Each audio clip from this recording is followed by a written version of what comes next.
Good morning. This is case number 9353, the annual review of the performance reliability standards for the Maryland utilities. And we'll start with appearances. Good morning, Chair, Commissioners. Michael Dean on behalf of staff. I'd also like to enter the appearance of Catherine Moriarty.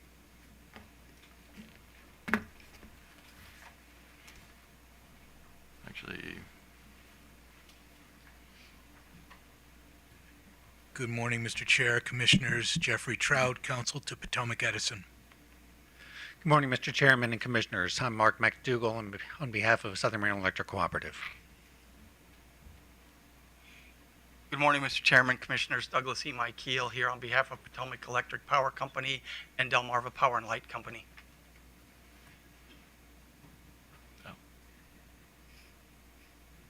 Good morning, Chair Hoover and Commissioners. Beverly Sikora on behalf of Baltimore Gas and Electric Company. and last but not least, Good morning, Chairman and Commissioners.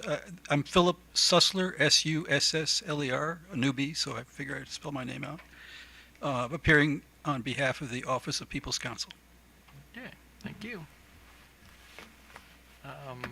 So I guess we have an agenda, so let me turn it over to Good morning. Mr. Sprout. Yeah. Good morning, Chair and Commissioners. Brett Sproul, Technical Advisor. And to start, I will turn it over to the Engineering Division of Technical Staff to review their presentation that they have put together on reliability for the utilities with the for the compliance year of 2022. So, John, if you care to make any appearance, we can go down the line as well. Yeah, why don't you introduce the folks on your team, John, and yourself. Okay, thank you. Good morning, Chair Hoover and Commissioners. Again, John Borkowski for staff. And with me today, I have Samrit Durrari. Samri, can you raise your hand? Samri is our Manager of Grid Reliability and Modernization.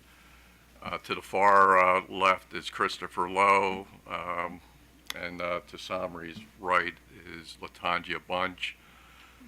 We have DeAndre Wilson sitting in the first row, and Roger Austin is in the back. in the seats back there. The engineering team prepared the report, and I may call on them to answer questions as needed. But before beginning staff's presentation, we do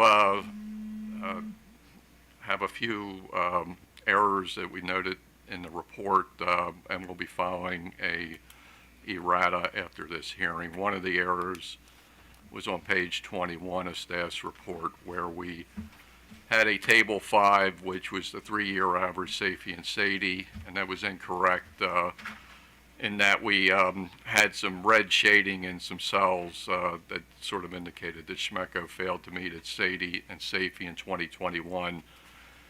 Now, while the numbers that are in the red cells are correct, the cells should not have been shaded red, and staff regrets this error. And we also, in our report, somehow in the last final version, there were a few Microsoft Word link errors that got introduced, and we'll correct that in an errata filing. So with that, can we go to slide 2? Okay, regarding reliability, I just want to give a little bit of background. We have 11 different COMAR reliability standards that we primarily monitor at this hearing, but SAIFI and SAIDI are the primary metrics that we use to evaluate reliability, and we set these standards every 4 years, and we just concluded setting these standards for SAIFI and SAIDI for the years 2024 through 2027, with the final rulemaking session that was completed last week in RM 79.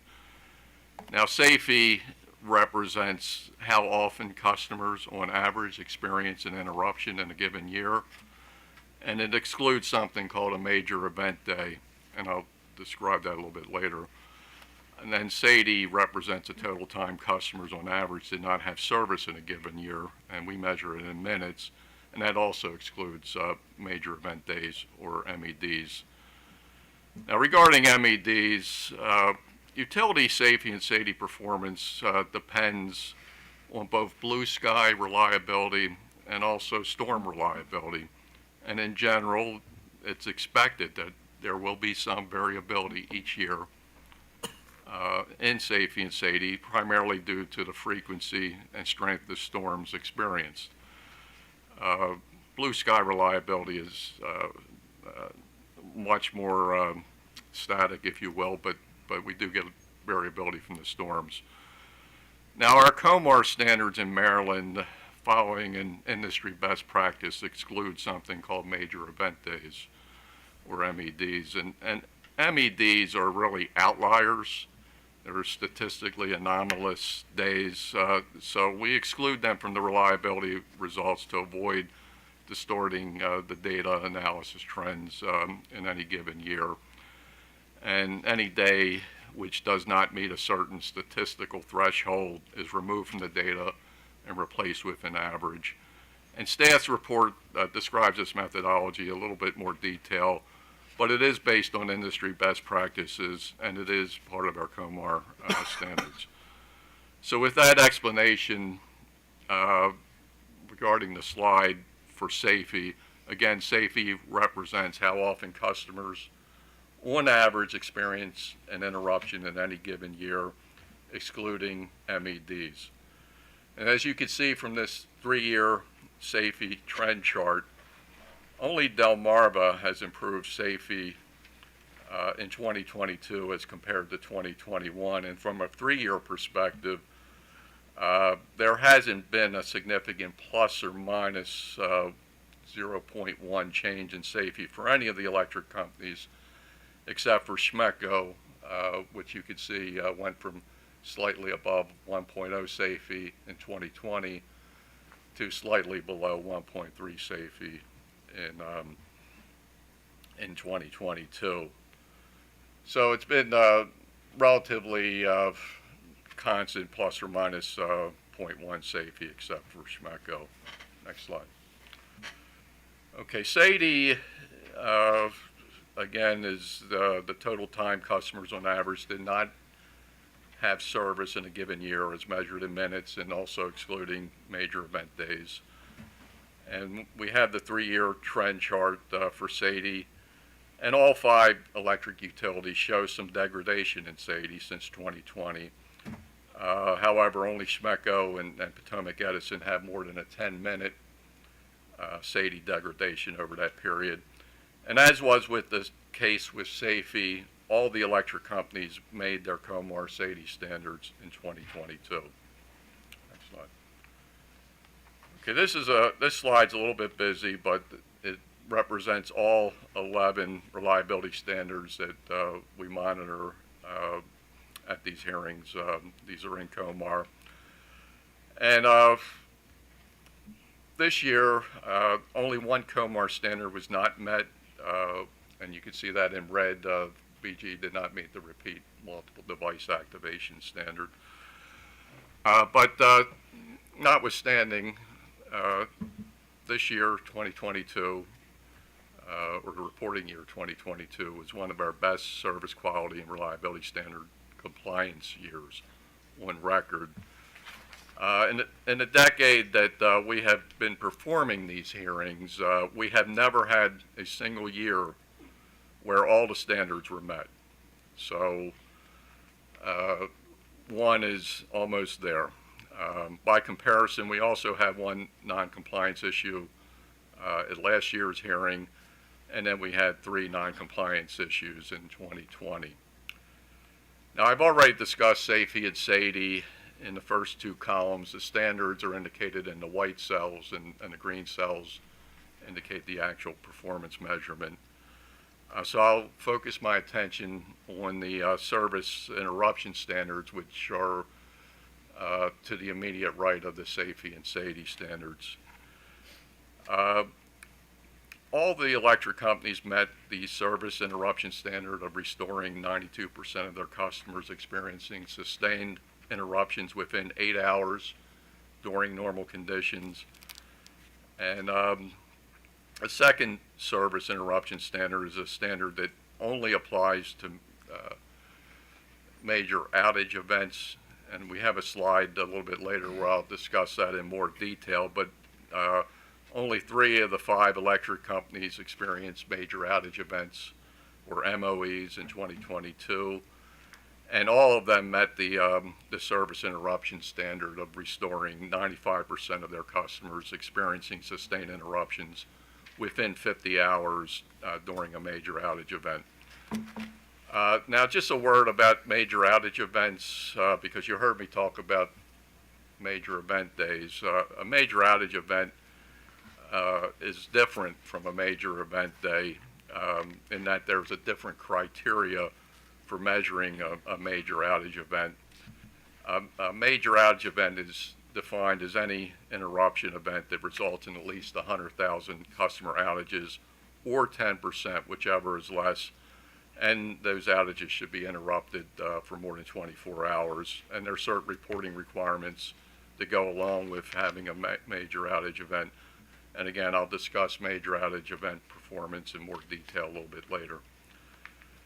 The next metric is a down wire response standard, which requires a utility response to at least 90% of down wires guarded by emergency response personnel, such as fire, police, or from a 911 call within 3 hours.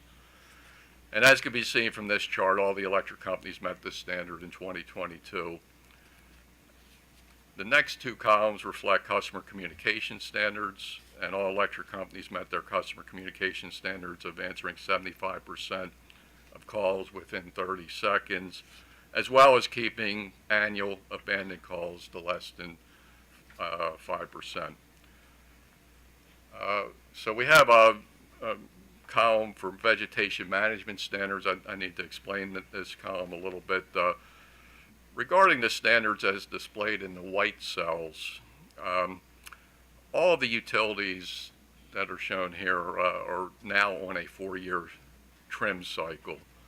And a utility with a 4-year trim cycle has to complete 100% of the trimming of its electric distribution system every 4 years.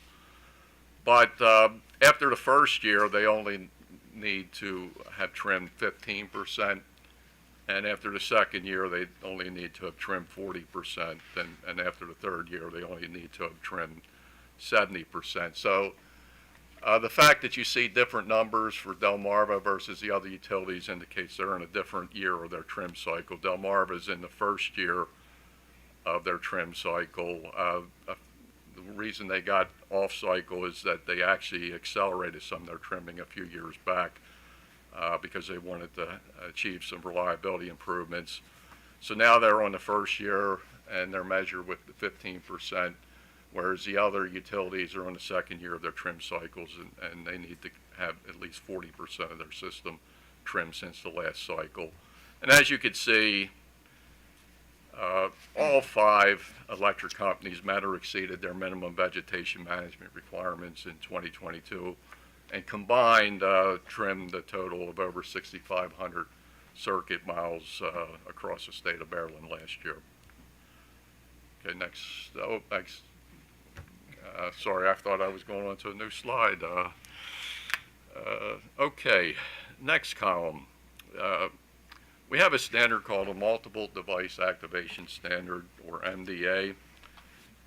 And COMAR requires that all the electric companies report the number of protective devices that activated 5 or more times for all weather during an annual reporting period and cause sustained interruptions to more than 10 Maryland customers. Now, what is a protected device? Well, as an example, in your home you have protected devices, fuses or circuit breakers. You know, this is analogous in that these are just very much larger devices. And basically, if you end up on this list, with 5 or more protected device operations, you have a year to sort of remediate or correct the problem.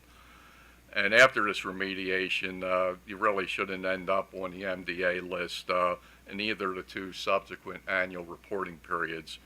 And as you can see, we had 1 BGE device fail this standard in 2022, and I will discuss this further in a slide later in the deck.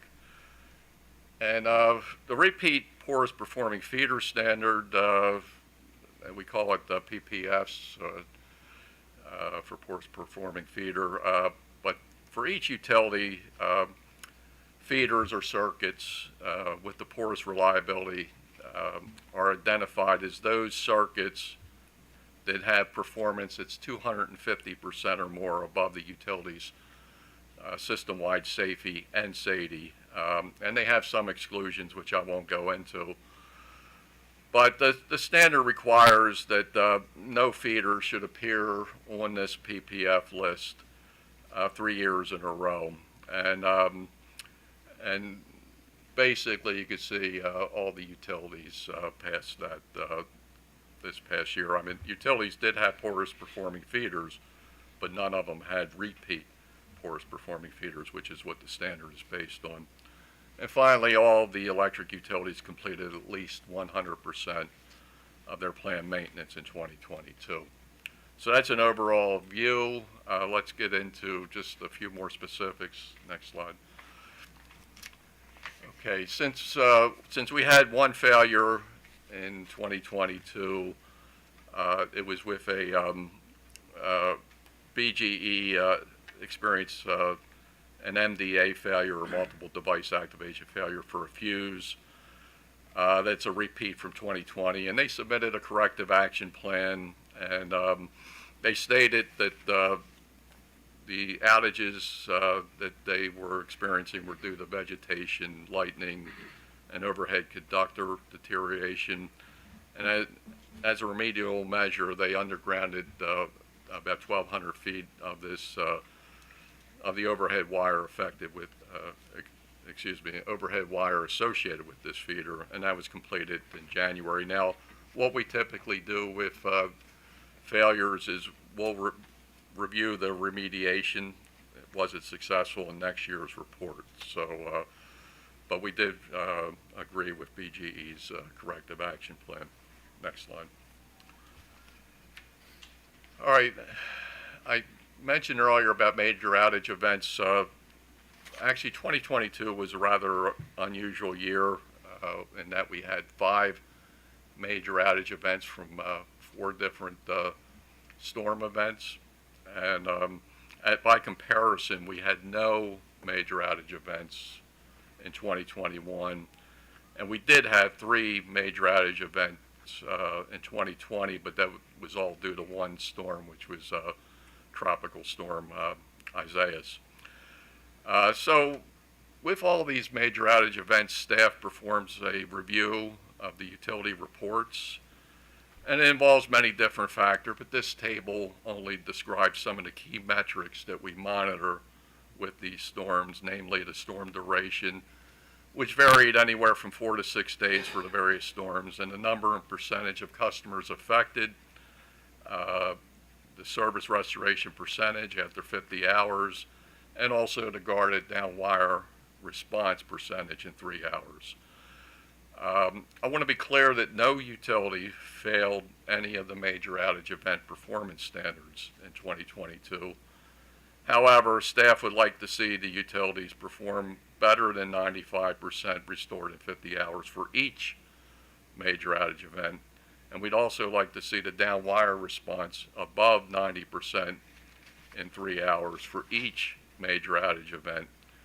And we also have some concerns about the availability of qualified line personnel who are company employees, and as a result, we have some regulation changes which are going to propose in the next slide. Okay, so we have an attachment with our filing, attachment B, that actually has the red line markups for the regulation proposals, as well as a detailed rationale for the changes. But in summary, as I mentioned on the previous slide, the service restoration standard now is a combination of all the major outage events that a utility would experience in any given year. What we're proposing is to measure each one as its own storm instead of waiting to combine. It creates some logistical issues that we have to wait around, for over a year in some cases to determine if a utility complied with a service restoration standard. We really feel like each storm is unique and we should be measuring these for each storm. And similarly, downwire response, we'd like to measure that for each storm. I think during major outage events, it is very important that we relieve our emergency responders because they're usually tied up. That's a time period where they would be tied up with other types of priorities. So we're recommending that this be measured for each major outage event. We also are recommending, I'm sorry. Yeah, Chief Bukowski, can I just ask just a question about that? So in your previous chart, we do have a metric, we have a reading. So does that mean we are getting the information from the utilities on not just the calendar, but also for each specific event? Yes, we have asked for that by exception in the past, meaning it wasn't part of the COMAR reporting standard, but with RM 79 last week, it is now reported for each event. But yeah, we've been monitoring it for each event. Okay, so the data is available and Yes. staff has already been requesting it. And just as you go into a discussion on a potential rulemaking, we do have, I think you would agree, best in industry standards now set for, our utilities on a calendar basis and on blue sky days. I mean, is that basically correct? I mean, Well, the blue sky days, we have a different service restoration metric in that we're measuring 92%. yeah, and I'm really just restore data. going to the metrics we have now, the standards we have set now. This- And, okay. and we have something to compare our utilities with against other utility systems. Is that correct? Well, we certainly can compare within Maryland utilities. Generally, we don't get benchmarking in the industry unless the utilities provide it to us as part of a discovery request or something like that. But there is benchmarking in the industry, but I do think that, at least from what I recall, things like the IEEE benchmarking survey, things of that nature, different utilities may have different ways that they define some of their exclusions. So I do recall that there may be a hard time getting an apples-to-apples comparison when you're going outside the state. But within the state, these common standards allow us to compare. Okay, but industry-wide, nationwide. Okay, as we contemplate this recommendation, I was just wanting to find out, do we have, if we were to set these new standards, these MOE and MED standards, would we have something to another system, another utility to measure against? Are there other places in the country that have set these, I guess, more aggressive standards? I can't say that we've looked at other states, but I feel like the fact that feel like we can measure with regards to the IEEE standard for major event days, we can get apples-to-apples comparisons for that type of data. But when it comes to comparing major outage events, I mean, that is our Maryland definition, so I think it would be hard to get an apples-to-apples comparison outside of Maryland because we have a unique definition. Okay, well, no, I think this is an important recommendation for our consideration, but there will also be a discussion, I think, on net benefits and how we make sure that the system is affordable. So I think as we contemplate this, we probably need to get an idea of what what we're trying to achieve, and what is a reasonable standard that we should aim for. So, thank you, Mr. Chairman. Commissioner Sussman. Just a quick question. So the issue around each MOE versus calendar, is it that is it that if it's on a calendar basis you average the response? Okay, so what you're asking is to look at each individual one to make sure that it meets either the 95 or the 90%. Exactly, yes.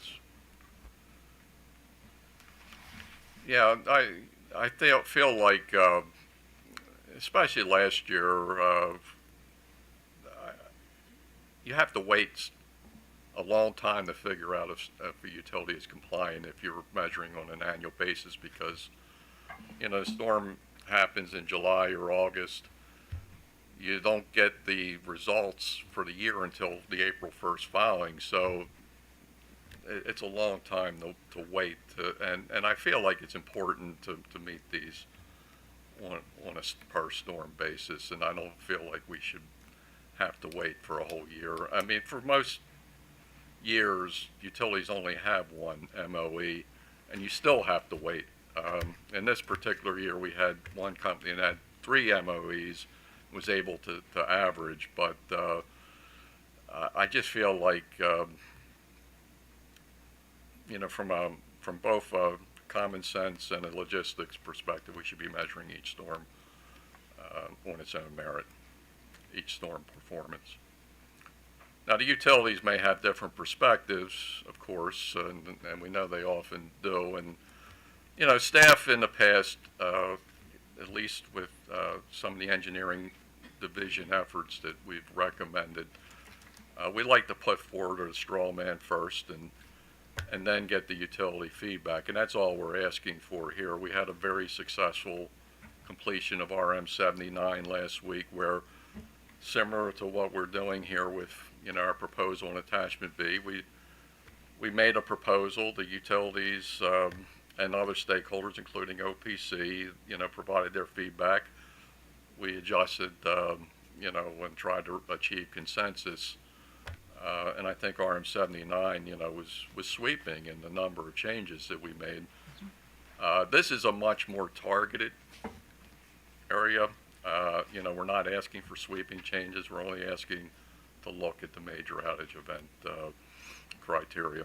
Okay, so one more question. I'm assuming that if you're able to look at it on an MOE basis, you'd be able to recommend corrective action quicker than if you had to wait until, if you had an MOE in January, for example, you couldn't really issue corrective action recommendations or requirements until the following year.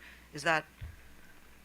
Well, I think we could recommend corrective action earlier. In fact, we did in the BGE case.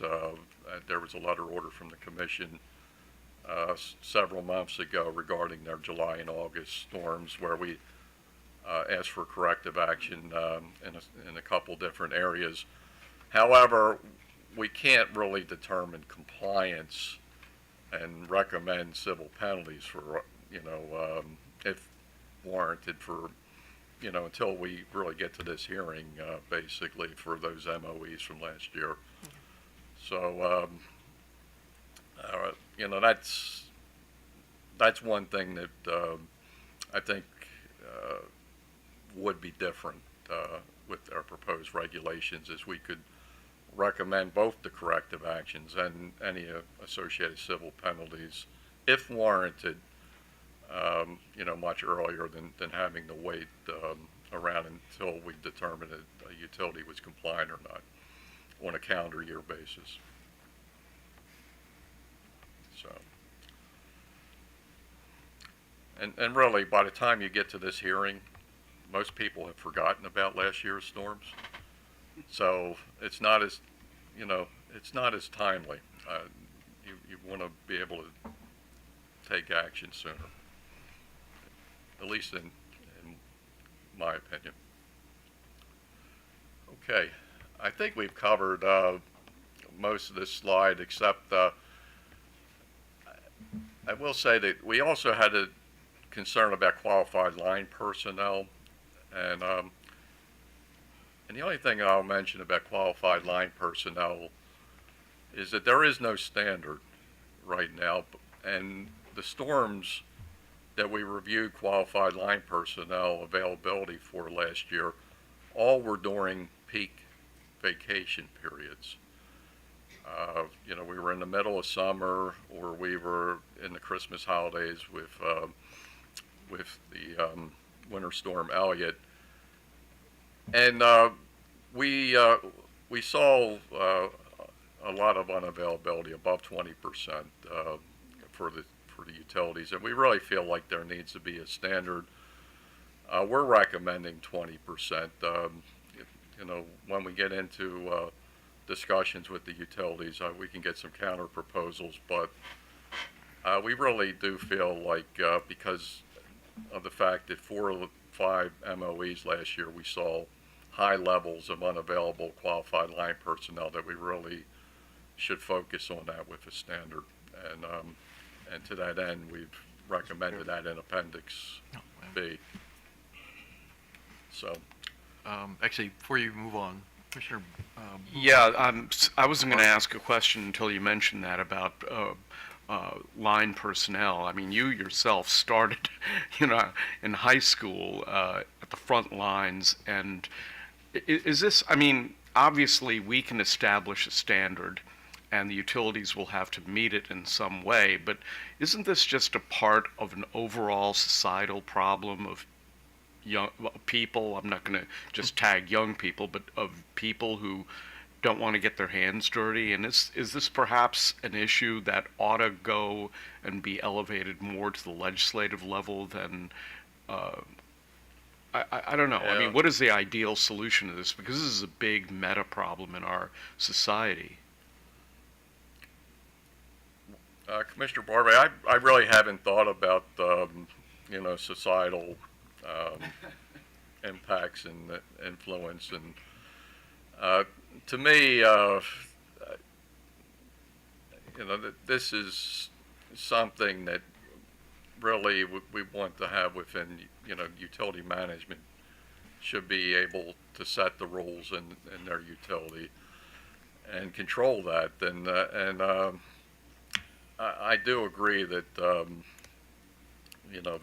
there are probably societal factors that are contributing this, and certainly everybody wants to have vacation when they want to have it. I mean, even I do, and our staff members do. But when you work for a public service company, there should be some reasonable guardrails around that, because in the end, not having qualified line personnel can significantly impact your performance during restoration.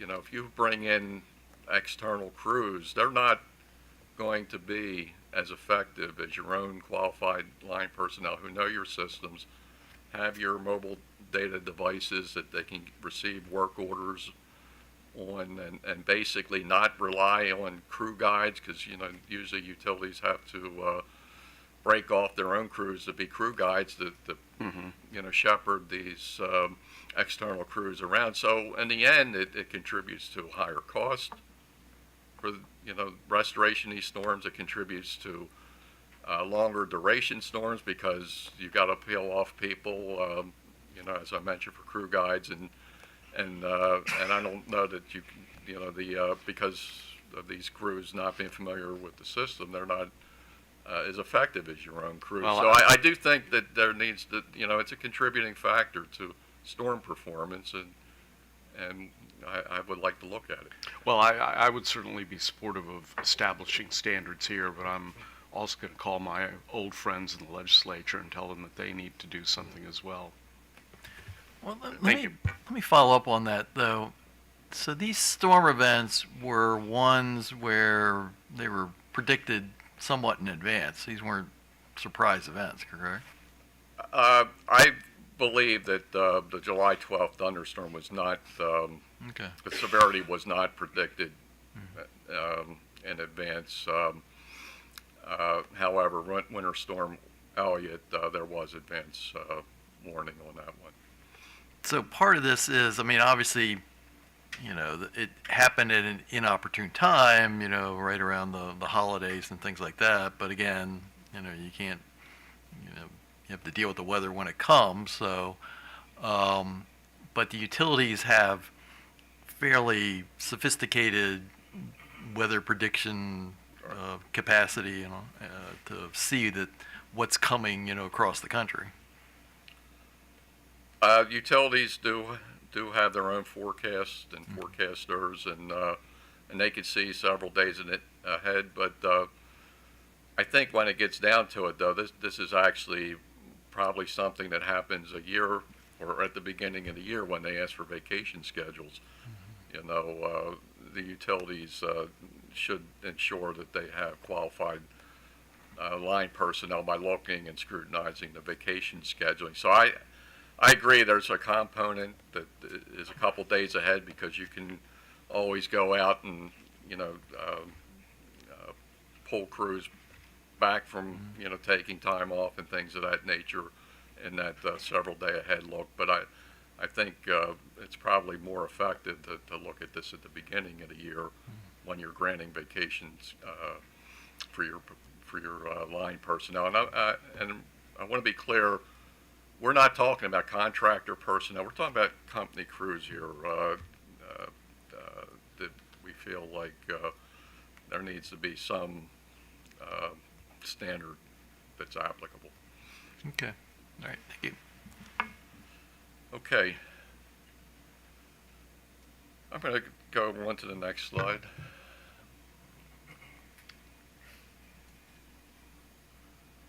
All right, so this is a summary of our conclusions and recommendations. Again, 10 of the 11 performance standards were met. We are not recommending any penalties. We've talked about the BGE MDA cap, and we're recommending approval of that. Also, not for approval because the Pepco's cap was approved last year, but we feel like they successfully completed that.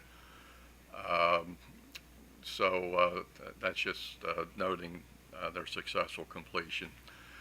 We're continuing to monitor a few things that we committed to in past reports, and I won't go into details. And BGE also, we feel, has complied with the Commission's letter order on January 12, 2023 for corrective action plans from their storms last summer. Next slide. Can I just ask one question here? And one of the requests, I think, of both BGE and PE is that they provide greater detail for the other direct causes category. Right. Is that something that staff can't require already, or a request of the utilities, or is it something that does have to come to the Commission and we have to put in order? Yeah, there is no COMAR standard for how a utility defines its outage causes. There's no consistent standard across Maryland. I'm not sure that we didn't recommend a COMAR standard here because I do think that utilities need to have an area of freedom to define their own outage causes. We just don't like outage causes where Okay, well, there's no explanation. I just took note of it in your report, and also it's here on this slide, and I just want to find out if there is a specific action you're requesting of the Commission on again, greater, I guess, specificity on this other direct causes issue, or just help me understand. We're just recommending a corrective action plan, and for instance, BGE's committed to just refresher training for their crew people, when selecting outage causes and not just leaving it as other, and we're recommending that for PE also. That's the only thing we're recommending. We're not recommending any COMAR standard for outage causes. Well, let me follow up on that. So, in reading those two major outage reports from BG&E and PE, there was this large category that was called other, and I guess I'm wondering, I mean, is there some after incident review? Because I think there was some language in one of the reports that said, well, you know, they make an initial determination, and a lot of times they're kind of focused on getting the service back on as opposed to filling out the report, and may just check that box Right. just for as a default thing. And so is there a process where they go back and review that to make a further determination? And is that something that we should consider, you know, mandating, you know, that they do something along those lines? Yeah, I have not surveyed all the utilities about their processes, but I am familiar with, you know, for instance, BGE will go back and look at their outages and clean up their data. And basically, you know, if they don't have an outage cause, they may go to the job notes from the crew leader, and they can maybe determine an outage cause from that. So I do think that there are, in general, just using that example, I think there are some cleanup activities that go on with the utilities of the data. But if there are no notes and it just says other, it just stays other. And the reason why it's important, I'll just go back to BGE storm last July. Now, one of the reasons why their performance did not meet the 95% criteria that is not a standard, but you know is something that we look for, is because they had an abnormal amount of pole damage, and you would expect any utility with an abnormal amount of pole damage to take longer restoration because those jobs are just more labor intensive and take a longer time. So, you know, that helped explain, you know, why BG's restoration metric or service restoration metric did not meet 95%. But we were also trying to figure out how many customers were associated with those pole outages. And BG could not tell us specifically how many customers were associated with those pole outages because it was a large amount of analytical effort that would have to be expended. However, I feel like if, you know, the crews out there were putting in the correct outage cause, you know, down pole and basically you could get from their OMS system, you can get that data. So that's why I think it's important, you know, to reduce the other category, notwithstanding, you know, other uses of the data, but just in any given storm, or even blue sky for that matter, you want to have as accurate, you know, an outage cause as possible so that it can help with you know, this analysis. Sure. Is it possible to have something other than unknown as a category or other as a category, which would force them to or if you have other, it's other with an explanation so that you can't just note other? I think other with an explanation would be possible, but I don't think you can completely eliminate the other because there are some things that are going to be unexplained. No, I understand, but it at least gets whoever's filling this in. It forces them to go beyond just Right. the check mark. Yeah, I think that's a good suggestion, and but yeah, make them go through an extra hoop if they're going to use the other. Sure. Commissioner Barve. Yeah, I mean, I presume, and maybe I'm wrong about this, but in those instances where they're reporting other, could those just be instances where the work crews just leave it blank and somebody back at the office has other causes? Yeah, I think that's exactly what's happening in a lot of Okay. cases. Is they're not identifying anything. So that's where the training comes in. But by the way, these reports that are submitted, are they paper or are they on iPads, or how are they done usually? Well, it's usually a commission filing, through the. No, I mean the work crew. a lot of them are through mobile data terminals that the crews have in the field where they can basically, go through a screen to, pick lists and things of that nature. So there's probably a little drop-down menu of 8 Yeah. or 9 different things, but they skip over it anyway. Sounds like a training issue more than anything else. Okay, Right. thank you very much. Okay. What slide are we on? Yeah, last slide. Okay, so this is our last slide, and we, regarding Winter Storm Elliott, we're just recommending that Potomac Edison also address their unknown outage causes. They call it unknown, BG calls it other. But in any case, we're recommending that. We also are recommending that PE look at improving the availability of its qualified line employees.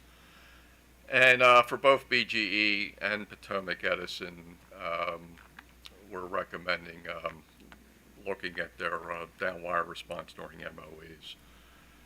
And finally, staff's recommending a work group, as I mentioned earlier, to address some of our regulation proposals. And finally, staff recommends that the commission approve the annual reliability reports. So, just so I'm straight on the process, you think that creating a work group as opposed to a formal rulemaking process is the better approach to examine these new issues?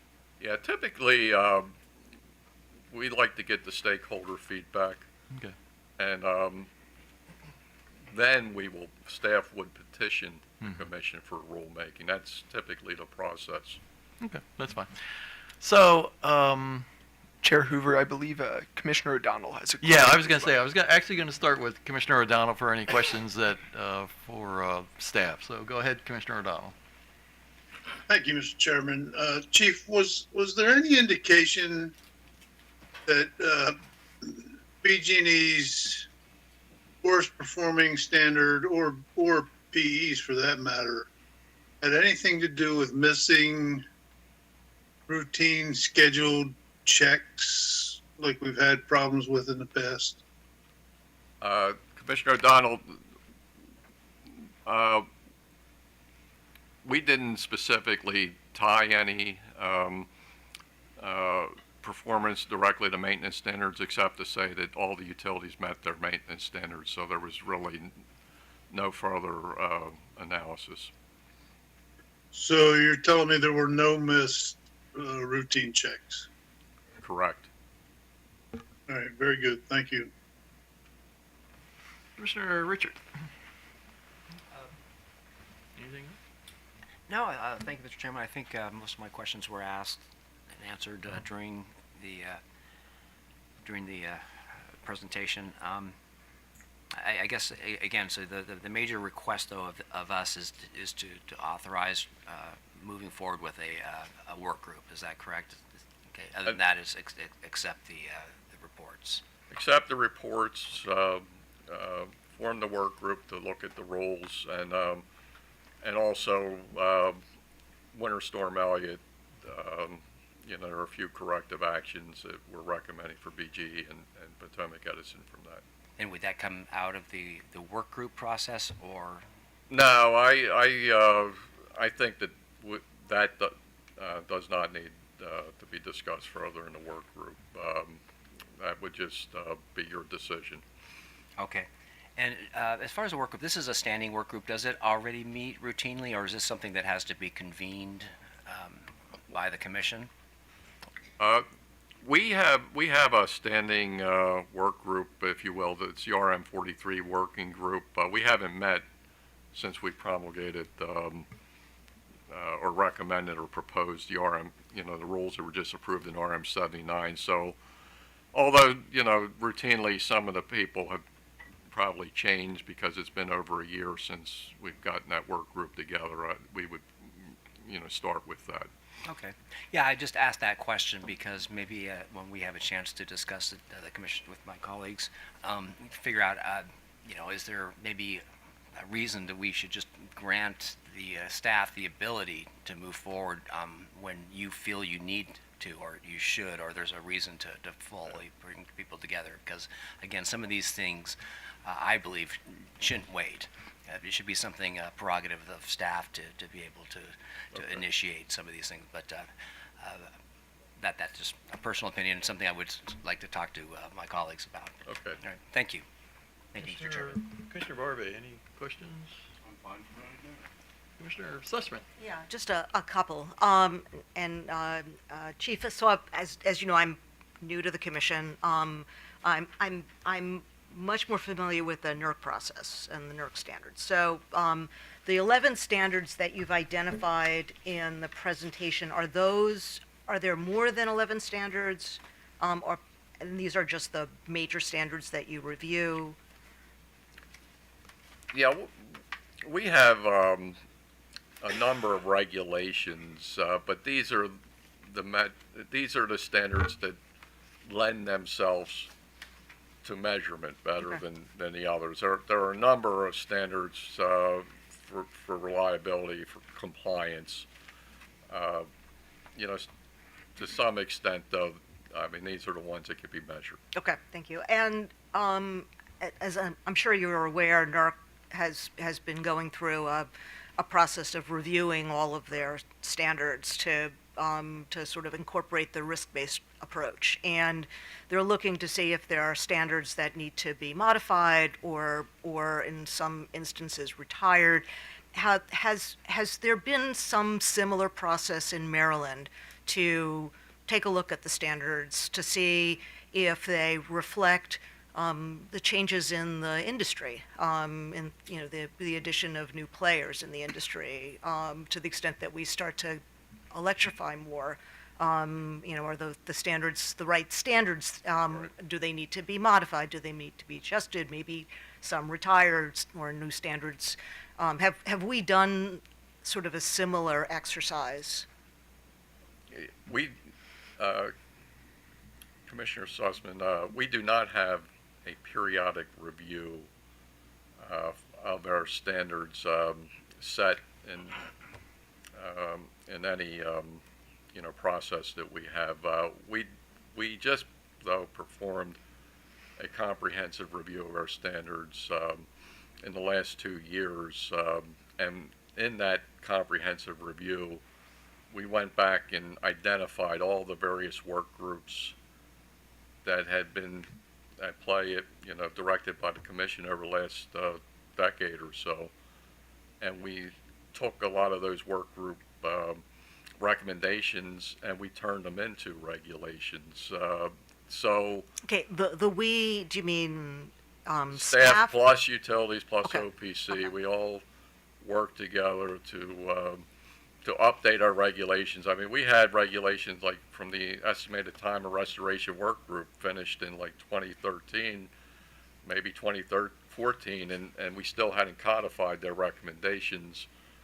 And so that's just one example. We had some customer care recommendations for additional metrics that we do review, but now we got them codified in regulations for Okay, review. and, So and what proceeding was this in? RM 79. Okay, so do you think, so given that you've just completed that exercise, Right. you don't think that this is sort of the time to kind of go back and review it? I think, and I probably misspoke a little bit earlier when I said there's no set periodic process, because there is one periodic process, and actually we took advantage of it last year. Every 4 years we have to update the safety and SAIDI standards. Okay, And that's probably the appropriate time if we were going to introduce a more comprehensive process to look at all the regulations, and because we have where- to do it every 4 years. okay, so where are we in that cycle?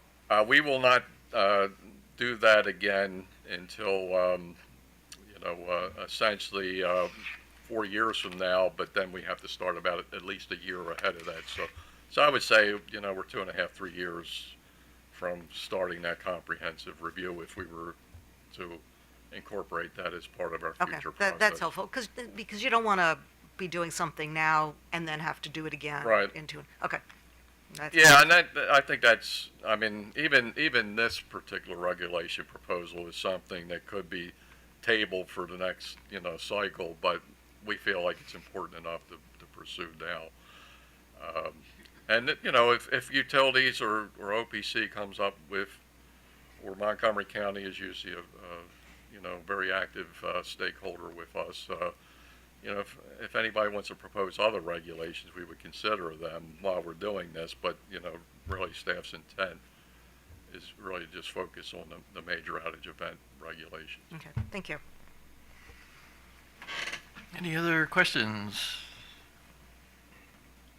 All right, thank you very much, Chief Engineer Brukowski. All right, Mr. Sprout. At this time, Chair Hoover, I would welcome both BGE and the Pepco Holdings, so being Pepco and Delmarva, to come to the table to provide their presentation for you all.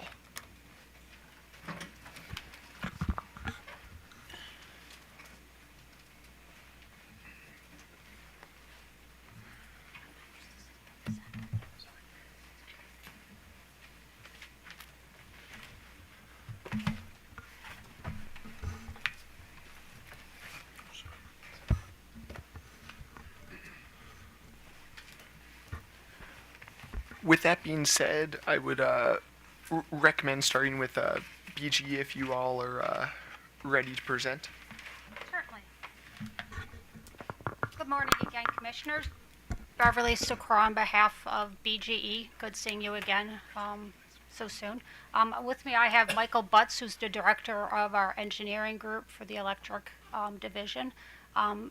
Just want to start out by saying that while, we do have some concerns and questions about the regulations that staff is proposing, we, certainly welcome a work group to talk about them further and to look at them and see how we can make, them work. Other than that, I'm going to turn it over then to Mr. Butts to have a few opening statements. Great, thank you. Good morning, Chair and Commissioners. I just have one opening statement, then we'll turn it over to questions. And it has to do with staff's filing. On page 62, there is a table there, table 21. I'll give you a chance to get to that.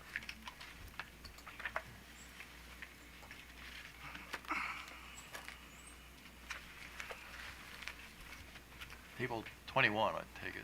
Yep, that's correct, yep. Yeah, so a few years ago, there was a working group that was convened to set reliability standards. And you see a term at the top there that says RTWG. That's the name of that working group. And at that time, we came up with estimates for reliability spend. So what you see there for BGE under RTWG is our estimated spend for reliability. Next to that, you'll see what we actually spent. And you'll notice that in many cases, what we actually spent in that chart looks a lot higher than what was estimated under RTWG. You can see that. Okay. This was brought out in both the staff and the OPC filings, and certainly looking at the data, I can understand why they would bring that out. Why did we spend so much more than what was shown in the estimate? So my point of clarification is that they're actually looking at two different data sets. What's under RTWG does not include our cost to restore service during storms. What's included under actual does include the cost to restore service under storms.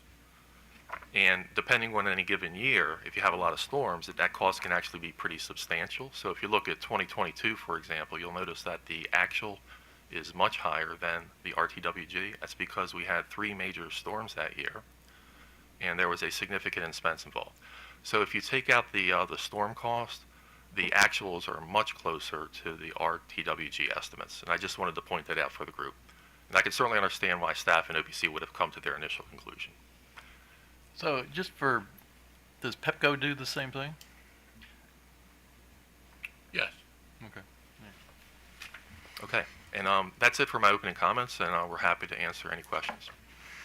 So, any questions from the commission? Commissioner Barbie? No. Commissioner Richard?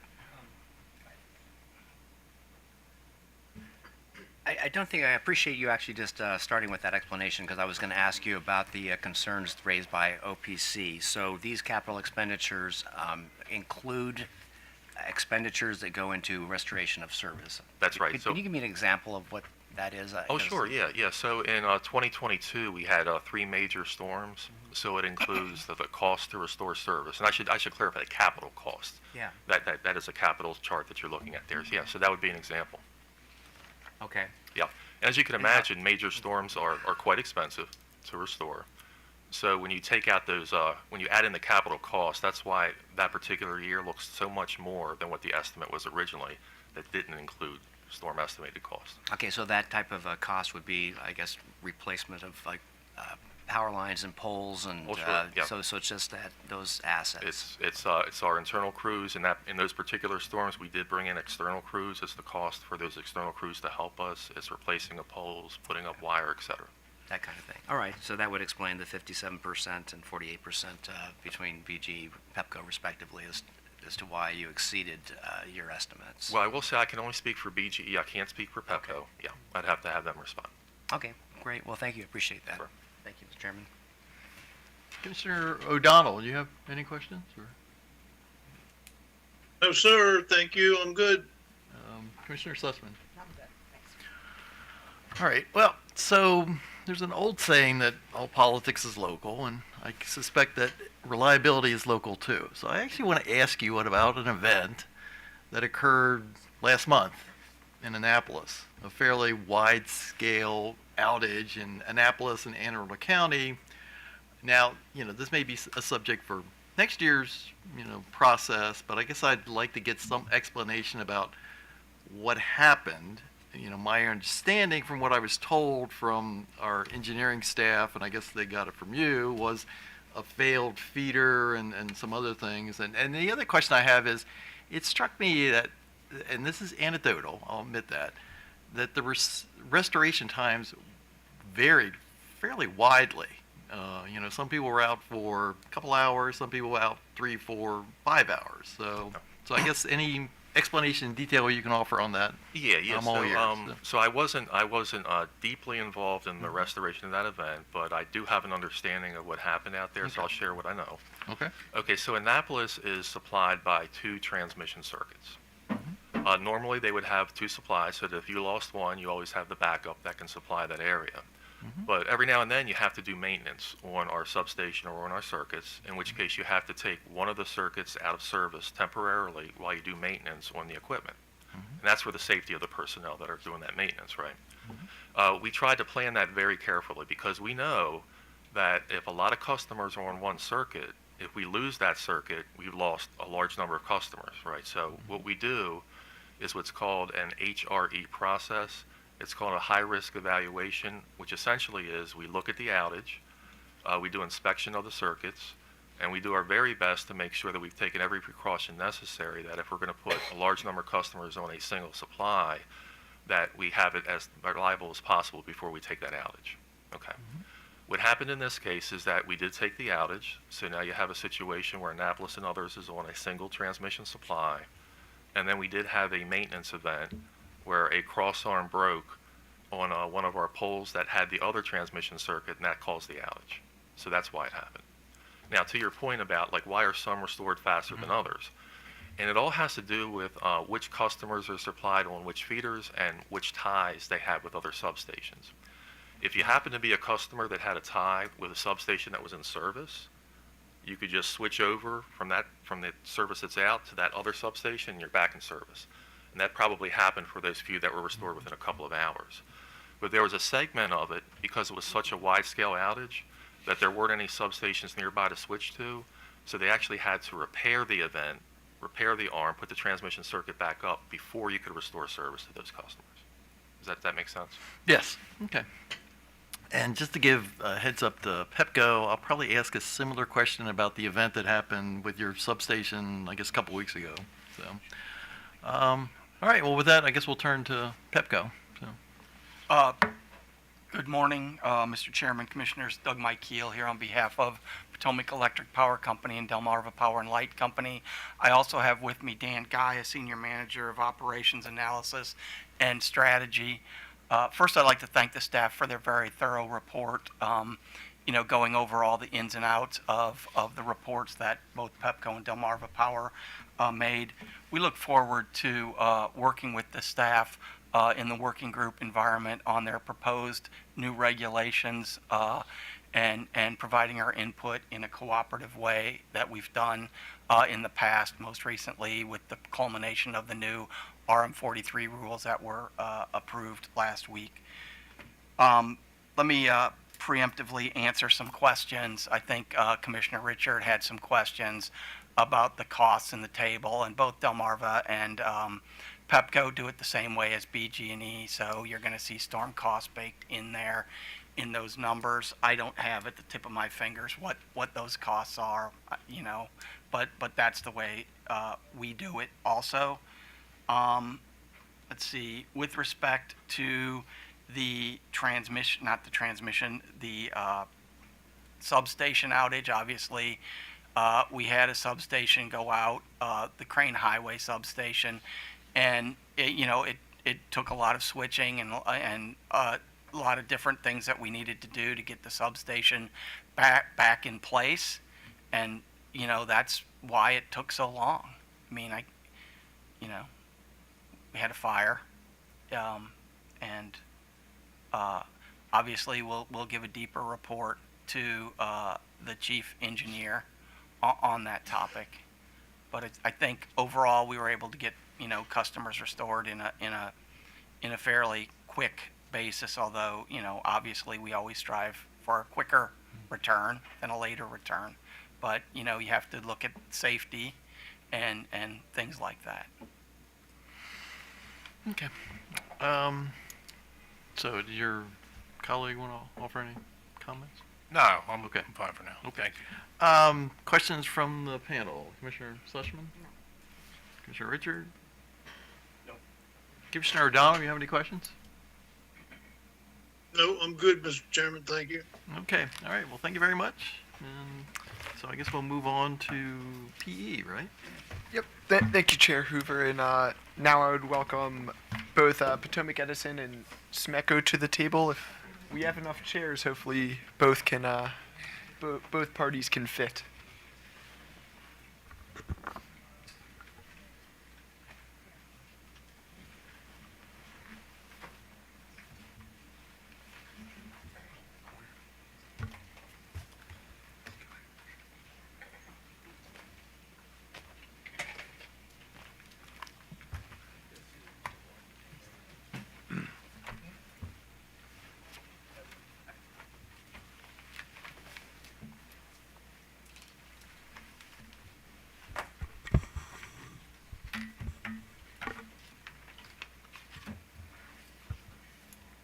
And we can go ahead and start with Potomac Edison, if that works for you, Mr. Chair. Good morning, Mr. Chair, Commissioners. Jeffrey Trout again for Potomac Edison. We brought a short slide deck, but I think seeing how well things are going, we're going to forego that and primarily make ourselves available to answer your questions. I think the good news is this is the second year in a row when we were straight board green. Every single standard was met. And you've seen the storm report that the staff prepared with respect to our performance in Storm Elliott, and I believe in that report, staff said it was the best restoration performance we've had in the 12 years since there have been, or 11 years since there have been standards. So we're feeling like we're doing our jobs, or rather they're feeling like they're, because I'm just a lawyer, but they're the ones who actually do the work, and they're feeling like they're doing their jobs pretty well. I have one issue that I'd like to discuss briefly with the commission arising from staff's report and recommendations, and it's a legal issue. And so before we get to the substantive questions, I want to discuss this legal issue.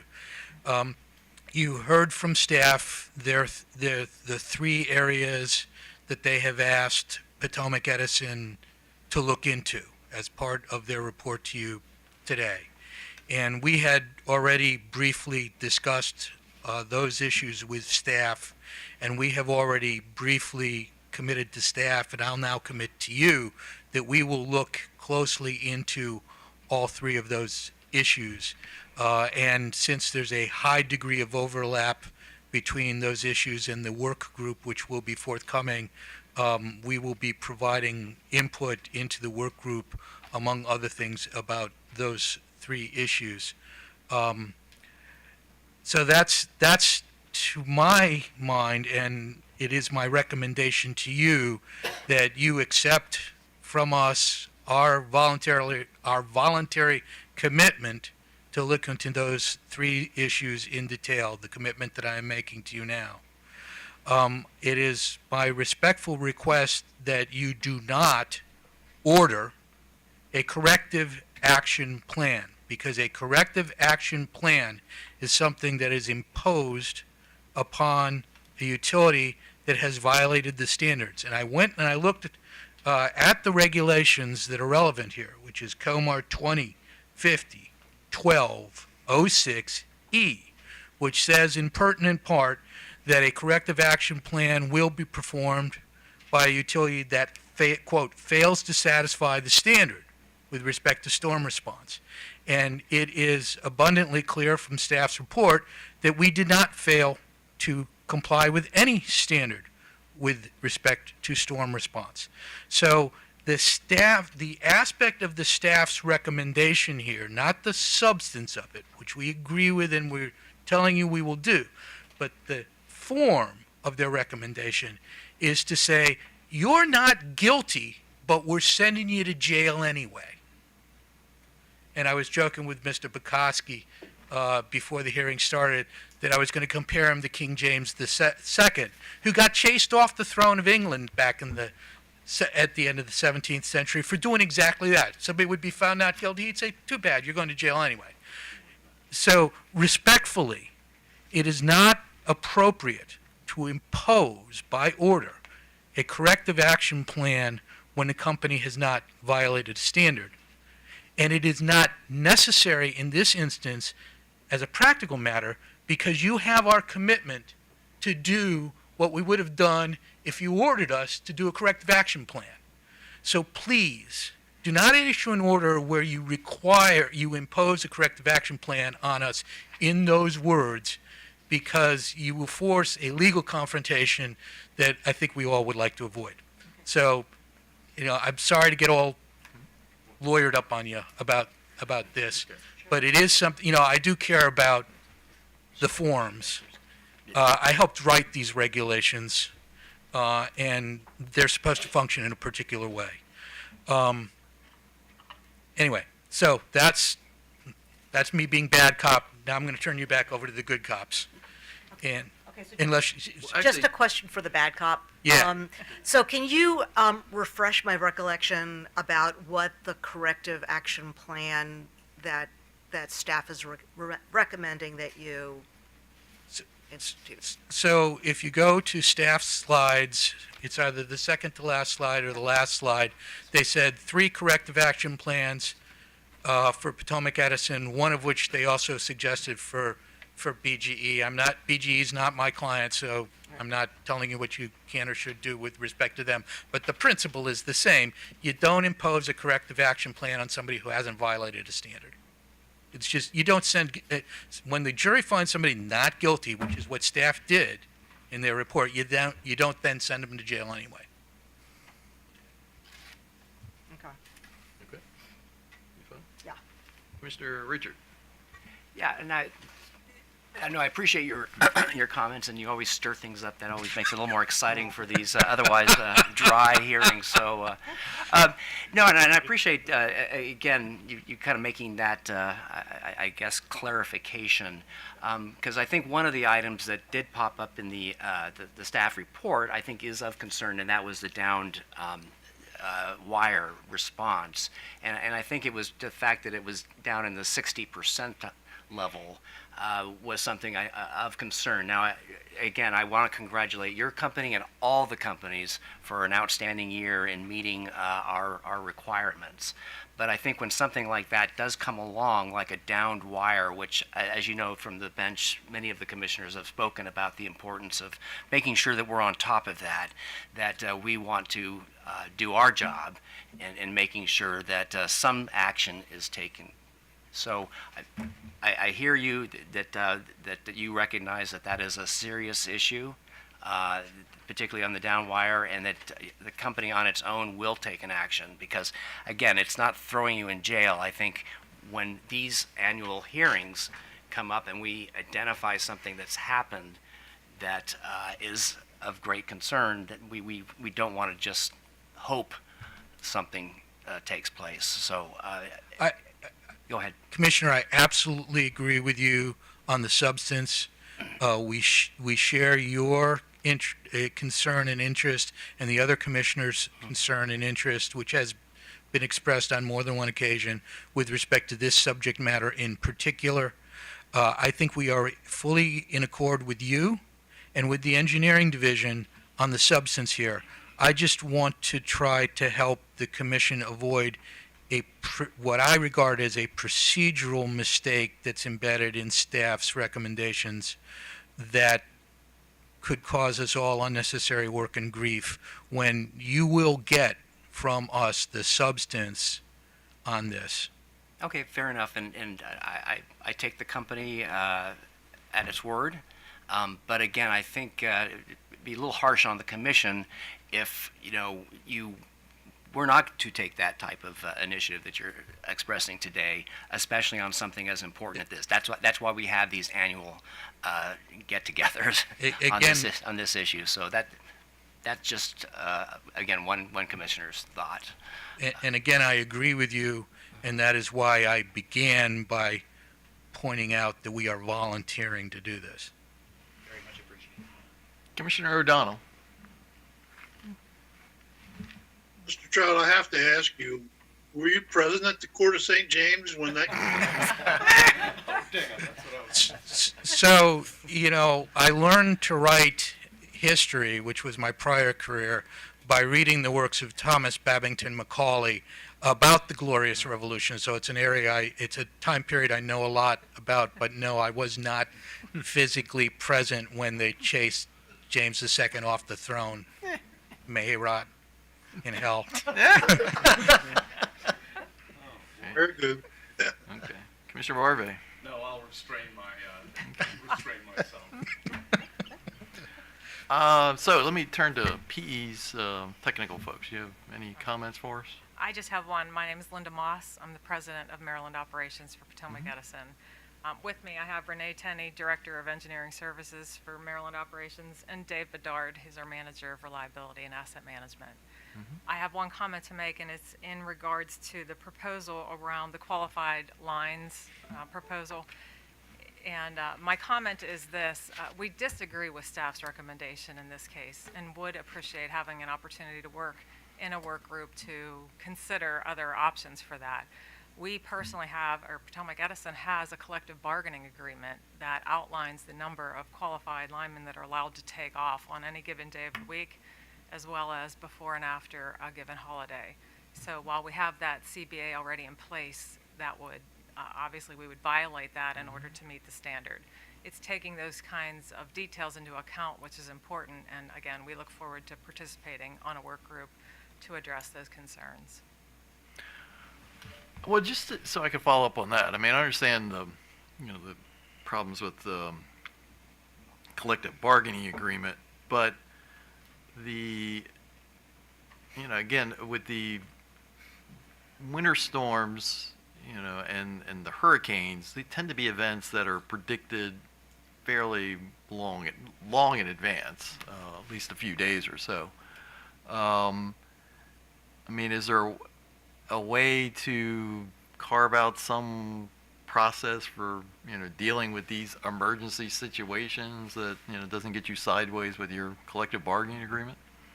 We would literally have to go back and renegotiate that particular piece of the agreement. because it clearly outlines the number of individuals that are allowed to be on vacation during those days. And so in that situation, I mean, do you hire outside contractors or? We have outside contractors on our property, I'll say the majority of the time. You know, we don't, I would say there are philosophies on how you staff. Do you staff to respond to storms, or do you staff to respond to your normal daily workload, right? And I would say we tend to staff more on the side of our normal daily workload. Right. So when we do have outage events, we are prepared. We do participate in a variety of associations that we can acquire additional resources. And as you know, First Energy is a large corporation. We have resources available to us in the adjacent states. This particular storm was quite unique in the fact that every one of our sister utilities was impacted by this. That doesn't happen as often as you might think. And so we've oftentimes had that opportunity to bring other resources in to supplement ours. So we do have those available. In this particular case, as I mentioned, it was an active storm for many of the states in which we operate, and many of the contracting resources were acquired through those other processes as we talk to, you know, the other associations. And just on sort of related issue, so, I mean, I'm somewhat familiar with your service territory, and I realize that, you know, accessing the poles and the wires and things like that is probably a little more challenging for you than the more suburban and urban utilities. But, I mean, has there been any difficulty in working with the local governments as far as road clearance and snow removal and things like that so that you can get to where the problems are? Or? No, we have great working relationships with our local EMAs. And if they request us to, we will have someone who will go and sit there during an event like that. Okay. Commissioner Sushman. So, you know, on some level, your workforce is not that dissimilar from other assets. I mean, you have planned outages, and then you have planned outages, and you have to ensure that you can keep the system running even when you have unplanned outages, and you have a responsibility to meet NERC standards. How do you sort of incorporate that your obligation to meet the NERC standards into your collective bargaining agreement? Do you, if there are standards in place, I mean, you know, those are mandatory and enforceable, and so you can't say to NERC, you know, we have this collective bargaining agreement and we can't sort of meet this. I mean, how do you respond in situations where you have requirements that are imposed on you, and then you still have this agreement? How do you accommodate that? We don't typically have a conflict. We typically are able to meet those standards.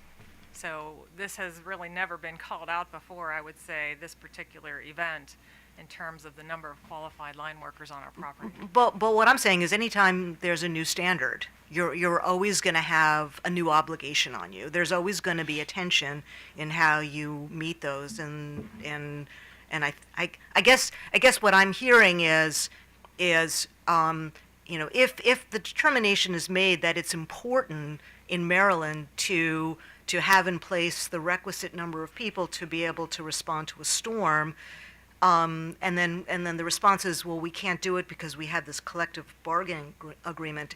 But I'm not sure that's going to be a response that's going to make us feel warm and fuzzy. So I think I understand what you're saying, that is a constraint that you have now, but you know, going into the process of negotiating, it's going to be much better to say, we're going to make this work in light of the agreement that we have. I mean, as opposed to, you know, we're stuck and we can't do anything about that. Do you understand what I'm saying? Absolutely. I agree completely. We will have to address a standard if it's implemented in the state, and we will work with our bargaining unit to make sure that we are able to do that. Well, but what I'm saying is it's not just when it happens, it's also the process of negotiating. I'd like you to go into the negotiating process with the idea of coming up with a solution that works, and not to sort of, you know, to rely on your collective bargaining agreement to say we can't do it. Understand completely. Commissioner O'Donnell. Thank you, Mr. Chairman. I want to go down the same kind of line of questions, maybe a little different perspective. Ms. Moss, you're not suggesting in any way, shape, or form when you say we'd like to get into the work group with this and kick it around and see if we can figure it out, that somehow your collective bargaining agreement that you negotiated as a management team and as a company is on the same level as the regulatory construct for reliability in the state of Maryland, would you? No, sir. Because it's kind of sounding like that, and that concerns me quite a So, bit. I would believe that, again, we would be an active participant, allowing, our stance right now to be heard and understood, recognizing that at the end of the day, we will comply with and come to an agreement with all of the stakeholders if this proposed regulation moves forward, and we will work to meet that. That's fine, but do a work group on your own time. Don't do it on ours. Here's the COMAR rules. Here's the law. Make it work. You made a management decision to do this collective bargaining agreement that is now obviously giving you some inability to meet your obligation to the citizens of the state of Maryland. Commissioner, what we're As a talking matter of about franchise- is a new future rule. We've met every one of our obligations that currently Excuse me, who's exist. speaking? Who's interrupted me? Who's speaking? Mr. Trout. So he's trying to respond to your Thank you, question. Mr. Trout. Could you hang on a second? Because I wasn't done when you jumped on. I apologize. You have an obligation to meet your requirements under our regulations, and you can do some adjustment with your labor union, your supplier, your whoever you want to on your own time. That doesn't mean anything to us. We expect you to meet the standard, and if you don't, there are consequences, and there's no excuses. You make management decisions. That's your problem, not ours. What do you say to that? I'll let P just decide how they want to respond. So, Commissioner, Because your Mr. Trout, you question. just threatened us with legal action, so. Yeah, I know. I'm already 2.5 strikes down. So let's go back to where I started this morning, which is we met every single standard. We met every single obligation. We were straight board green. This is the second year in a row where we were straight board green. So to the extent that you took Ms. Moss's comments to suggest that we were concerned with meeting current obligations, that was a misunderstanding, because we have built our agreements and our system and our programs to meet all of the existing standards. What Ms. Moss was speaking to is a possible future standard that would be discussed in the work group if the commission accepts staff's recommendation of such a work group, and we have no opposition to that. But if there is a future standard, then part of the discussion of framing that future standard, I understood Ms. Moss to be suggesting, is that the commission consider the labor relations impacts of such a future possible standard in, if nothing else, in the timing of the effectiveness of that future standard. Well, I didn't hear it that way. What I heard was, we don't like this. We want to talk about it because it's too hard for us. We got a collective bargaining agreement. We got to go talk about this, and we're not worried about what you all think. Well, that's wrong. That's just wrong.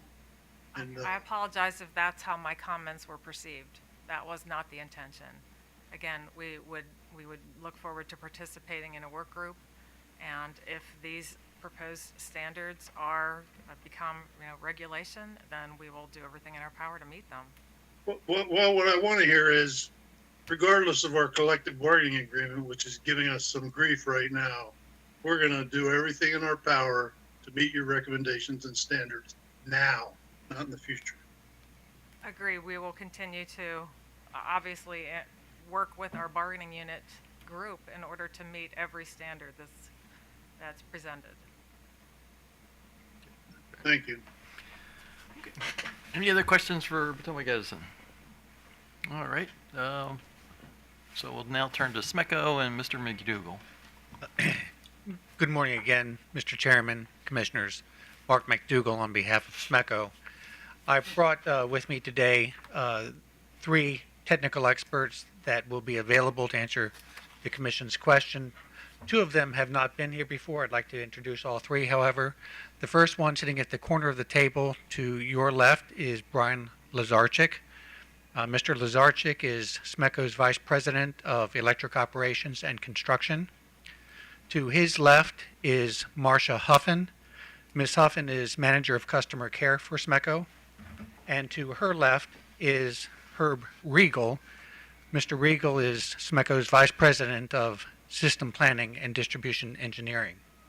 Mr. Regal has a few very short comments, and then I'd like the Commission be able to answer, ask them any questions that you might. So, Mr. Regal? Thank you, Mr. McDougall. Good morning, Commissioners. As Mark said, I'm Herb Regal, Vice President of System Planning and Electric Distribution for SMECO. I do not have a formal slide deck to present today, but I do have a prepared statement that I'd like to read and share with you all this morning. As documented in our Cooperative's annual performance report, 2022 was a very good year for SMECO from a reliability perspective and our customer members. SMECO met or exceeded each of the stated COMAR service quality and reliability standards that have been presented here this morning. As is SMECO's practice, we regularly review the performance of the Cooperative's electric system to ensure continued reliability on our system and for our customer members. Even though SMECO met its SAIDI and safety reliability standards last year, we do recognize an uncomfortable upward trend in the SAIDI and safety values that were discussed this morning. Particularly over the past 2 years, 2021 and 2022. Weather events have a tremendous impact on our SAIDI and safety reliability indices. Last year's January 3rd through January 7th Major Storm Frida major outage event and local area thunderstorm IEEE major event days that occurred on May the 16th and July the 12th did impact SMECO, as did numerous other local area storms that did not quite rise up to the magnitude of meeting the threshold for an IEEE major event day, but still did severely impact parts of our service territory during that time. Severe localized weather events severe localized weather events appear to be lessened in Southern Maryland thus far this year, so it has been a good year from storms not reaching Southern Maryland and affecting customers as they have in previous years. Past overhead to underground line conversion projects, proactive aging underground cable replacements, and hardening of older overhead tap lines all helped to also contribute to significantly improve SMECO's reliability to our members this past year. I'm happy to report that SMECO's 2023 year-to-date safety and SAIDI reliability indices are both trending well below the previous year 2021 and 22 reliability indice values. For the first 6 months of 2023, SMECO's safety reliability indice is 0.42 events compared to 0.60 events the previous year during the first half of 2022. Similarly, SMECO's SAIDI reliability indice during the same time frame is 0.68 hours compared to 0.83 hours during the same 2022 reporting period. So 2023 is definitely starting off at a much better trend, showing significant improvements over prior years. As you might expect, off right-of-way, what we call danger trees. These are trees that are located outside of but adjacent to the utilities right-of-way have had a great impact on electric service reliability should any part of that tree fall into the electric lines. Such danger trees are generally located on private property and are not within SMECO's property rights and ability to maintain vegetation management in those areas. To help combat these type of vegetation-related outage events, SMECO did implement an intelligent vegetation management project in 2023 that combines artificial intelligence with satellite imagery and system data to supplement the existing vegetation management practices we have. Trees and storm events do continue to be one of the main causes of outages on SMECO's rural electric utility system. We believe this innovative project will have a continuing positive impact on electric service reliability in southern Maryland and for our customer members served. SMECO's planning, construction, and operational practices continue to provide a good balance between cost and reliability. SMECO did complete a new 3-year construction work plan in November of 2022 and did also complete a new 12-year electric system plan in March of this year. SMECO is adjusting our capital improvement work priorities. We're working with builders and developers to efficiently prioritize our new service requests, and we're continuing to maintain an on-site reserve transformer storm stock in response to the continuing nationwide material and transformer supply chain issues that seem to be with us for the immediate future anyhow. My colleagues, Brian and Marcia, and I are available to answer any additional questions that the Commission may have with respect to our report that's been filed and discussed this morning. Thank you for your consideration. All right, so we'll start with Commissioner O'Donnell, since it's your neck of the woods. Thank you, Mr. Chairman. So I do have a question for both companies.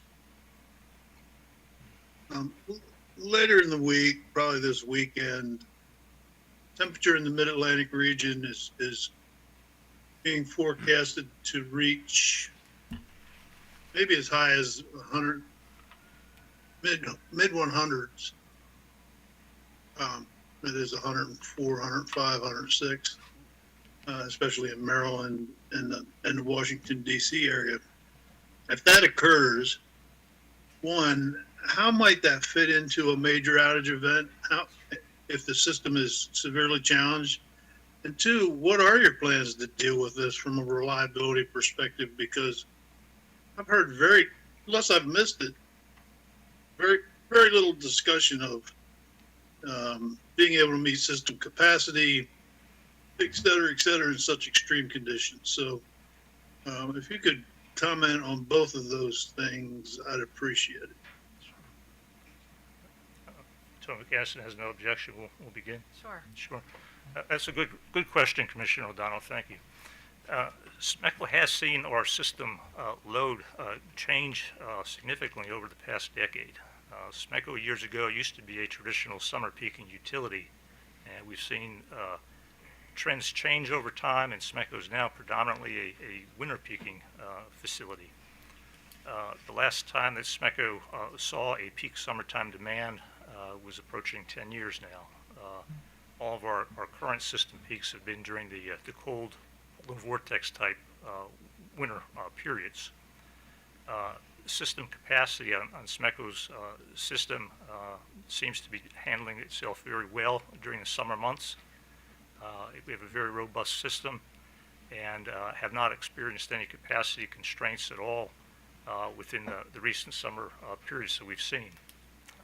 Typically, you're exactly correct. When we see these high 90, 100 degree temperatures, we tend to take a much closer look at the emergency capacities on our system and make sure everything is operating in prompt condition.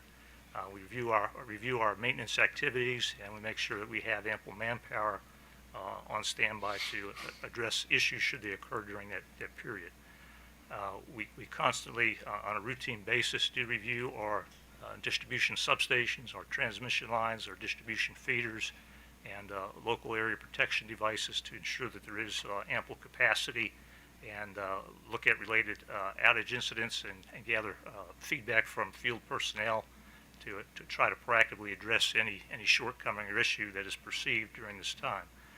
We will continue to monitor the upcoming heat wave, and I feel very confident that our system will survive through this week, upcoming heat through the week, and continue to provide reliable service to our customers. Brian, is there anything that you would care to add? No, not right now. So you don't anticipate any kind of rolling brownouts or blackouts or voltage reductions or anything above and beyond monitoring?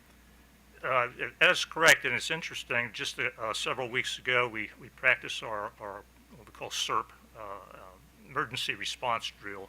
And that was actually one of the things that we practiced as a company-wide, was what would happen during, and it's very, very similar. The situation was the same thing as what you just described, where we have a pending heat wave upon us, and the local regional transmission operator, PJM, was requesting a voltage drop to help with PJM system capacity. And we just practiced that same routine just several weeks ago as a company.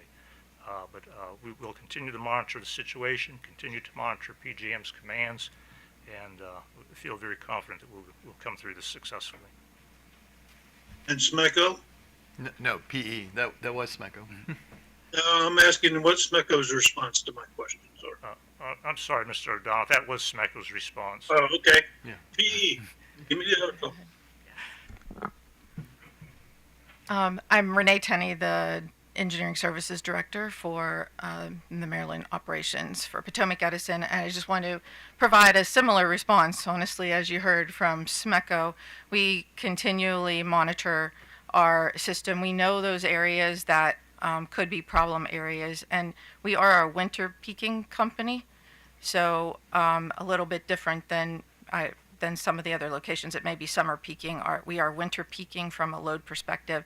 So we do continue to monitor, certainly during the summer loading situations and upcoming, especially the areas that we have pre-identified. Our system operations would be continually monitoring the load as well, and as we approach those thresholds, we would address those loads at that time. So if we have significant outages created by this extreme weather condition, they don't factor in, other than maybe SAIDI and SAFE, to performance, and you're not really going to get ready to respond like you might a winter storm, for instance. A loading situation like this on our system would not warrant us to prepare like a major storm event. The way our loading and of our equipment and things are set up already, it would not trigger a mass outage type situation. Okay, well, we can all hope for the best. Thank you both very much. Thank you, Mr. Chairman. Commissioner Sussman. Just one question. The danger trees that you identify, do you have some method for communicating with the homeowner that they have a danger tree? I mean, you've identified it, so at that point you actually are sort of on notice that you've got this danger tree. Do you have a process in place? Certainly, that's correct. So while we do maintain our existing right-of-way and keep them clear from trees and vegetation, our forestry personnel, when they do come across a tree that, again, is outside the limits of the utility's typical allowed area to trim and maintain, our forestry agents in the field will try to make contact with the homeowner and get their permission to remove the danger tree out of the way. So that is a recurring thing, and most of the time that the customers are more than happy to allow SMECO to do that, but that's not always the case. So we do try to proactively work with the homeowners to get their permission to do But that. if you do identify a homeowner that's reluctant to take a tree down, the tree is coming down, do you have a process in place to allow you to make sure that that's not a danger to the system? Again, we try our best to accommodate the customer whichever way we can, and sometimes go out of our way to do more than what would be expected of the utility just to appease the situation of the customers. There is no formal authority that the utility has to force the homeowner to let you onto their property to do that, but we do make every concerted effort we can to accommodate them and appease them in any fashion we can to eliminate that threat. Okay, thank you. So let me follow up on that. I mean, you're in a unique situation, though, with your customers, because your customers are also your owners. And so, I mean, you can essentially say to the recalcitrant, property owner, look, you're endangering your own property by endangering the utility if you don't allow us to, deal with this tree. Yep, and we do. We do face that, as do I'm sure most other utilities in the state and outside of the state. Again, we'll work with the homeowner to the best extent we possibly can and make every effort and bend over backwards to try to take care of that situation. And Commissioner, I mean, most of the time SMECO is highly successful. We have very persistent forestry agents, very good public relations with them, and they're generally able to come to a conclusion and make it successful. Commissioner Richard. Thank you, Mr. Chairman, and again, congratulations to the company for meeting all the reliability standards this year. I guess the only question I have, following you will be the Office of People's Counsel. They did raise a concern, different from PEPCO and BGE. They are concerned that you didn't spend enough in capital expenditures this year, and therefore, that could be endangering or causing a deterioration in your safety performance. I just want to find out if you have any comment on that concern raised by People's Counsel. Something you want to turn? Sure. I'll turn this question over, Commissioner, to Mr. Lazarchi. Okay. Good morning, Chairman. Good morning, Commissioners. Brian Lazarchik, Vice President, Electric Operations and Construction. I think to one degree, the reason why you didn't see such a capital expense for SMECO is really our philosophy on managing the material shortages. So first and foremost is being prepared for outages and having an emergency storm stock. And right below that is, as any time a builder or developer requests new service, being able to meet those demands. And lastly, what would be left over is the preventive maintenance through our construction work plan projects. It's going into year 2 now, where we've kind of de-escalated what we've hoped to accomplish in 2022 and now into 2023. But to make sure that we can respond to any major outage event, we're just trying to be practical and forthright in our planning purposes. I could tell you the number one driver is pad mount transformers. So we've started going into future years that weren't even slated for 2024 for projects that don't necessarily are transformer heavy. Okay. So you don't make that connection. Do you have any comment about the OPC's concern about a deterioration in your safety performance? Do you feel like you have a handle on that? I do believe that we have a good handle on it. It is definitely a concern for SMECO, though, that if we continue to have year-over-year material shortages and preparing for it, it may be something that will rear its ugly head. Okay, well, good. Well, didn't this year, so congratulations on meeting. Thank you. Thank you, Mr. Chairman. Commissioner Barbe. No, he asked my question. Okay. No, that's right. Okay, so. Okay, so, you're not stockpiling transformers. You We have what we would necessarily keep for a major outage event. and okay, so that's it. so about how many is sharing the number of transformers you have going to present a problem?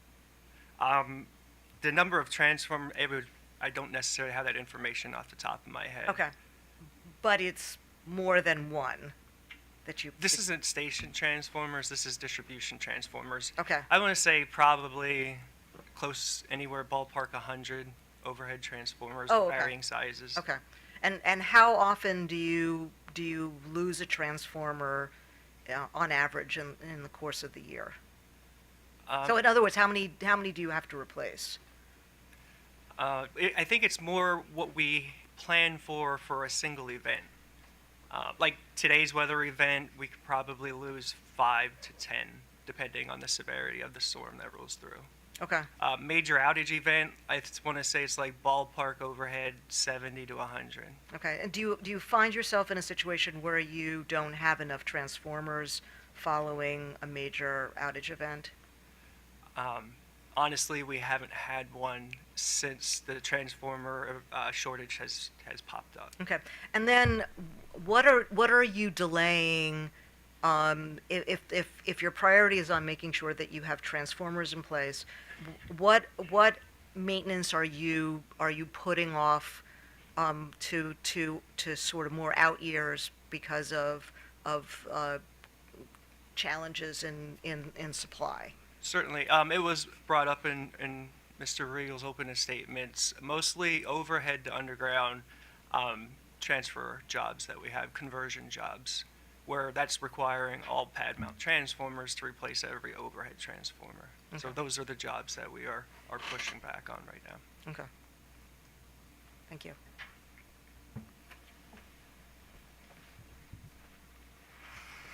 Okay. All right, well, I guess with that, we'll turn to the Office of the People's Counsel. Thank you.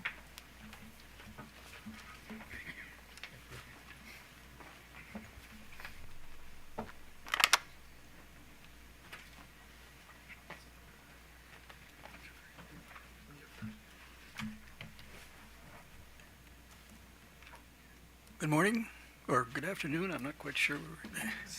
Still morning, just by a few minutes. So.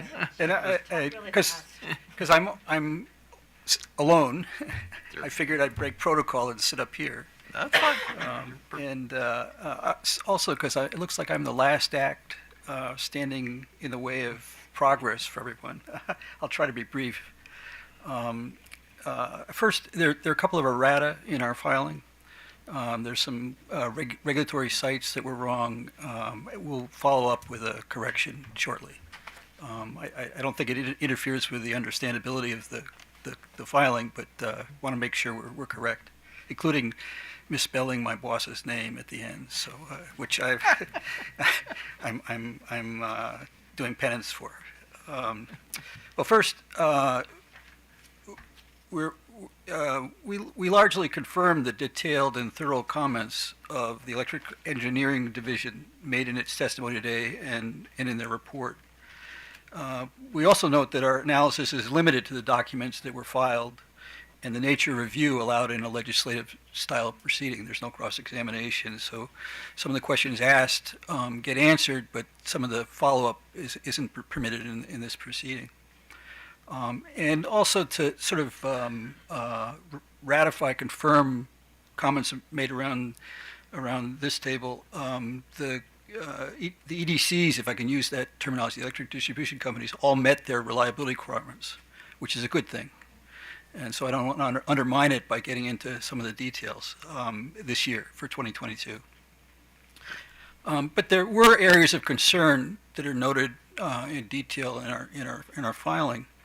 And those, if I could say, this proceeding sort of sets tripwires. And as my colleague, Mr. Trout, indicated, that's sort of the legal framework.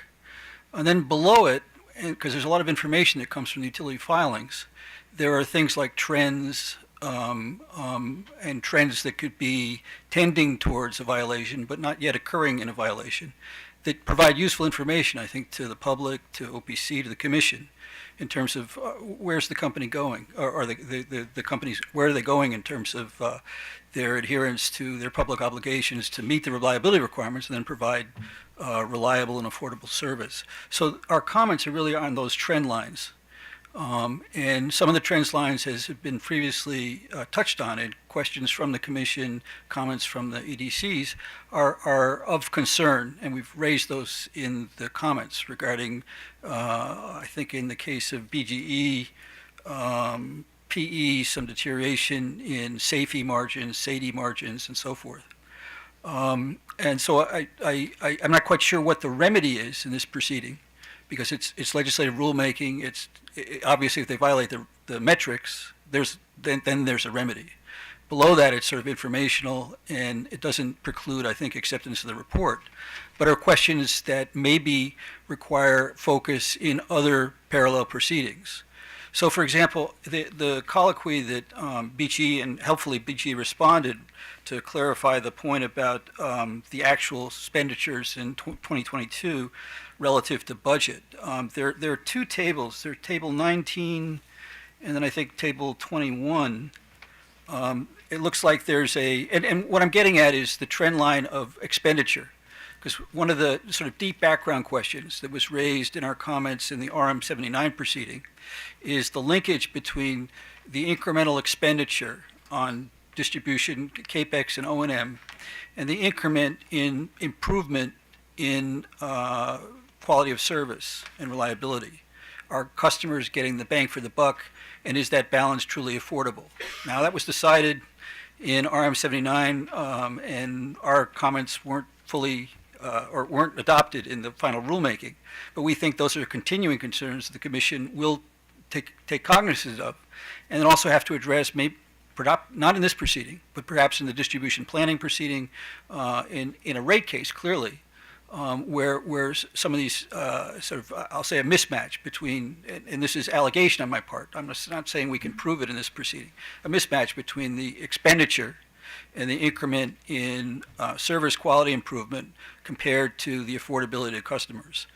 And this is not, obviously reliability of service is important, but it can't come at an unaffordable price.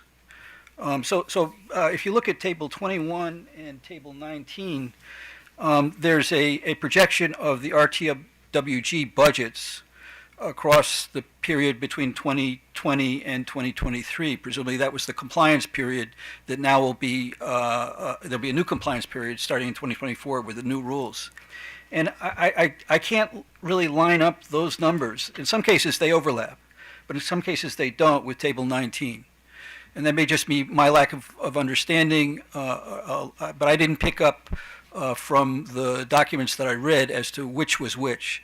So, for example, one helpful sort of amendment to future disclosures in the next annual cycle might be, for example, giving color to the BGE representative's answer about what's storm-related, what's not storm-related in terms of CAPEX expenditure, just so we can see those numbers. Because if just eyeballing it, and this is at a very high level, it would require quite a bit more investigation. It looks like the BGE distribution level of CAPEX is trending upwards significantly, even if you abstract out the storm-related expenditure. Again, not for this proceeding. These problems are below the surface, below what triggers a required remedy in this proceeding, but for further action and inquiry by the Commission.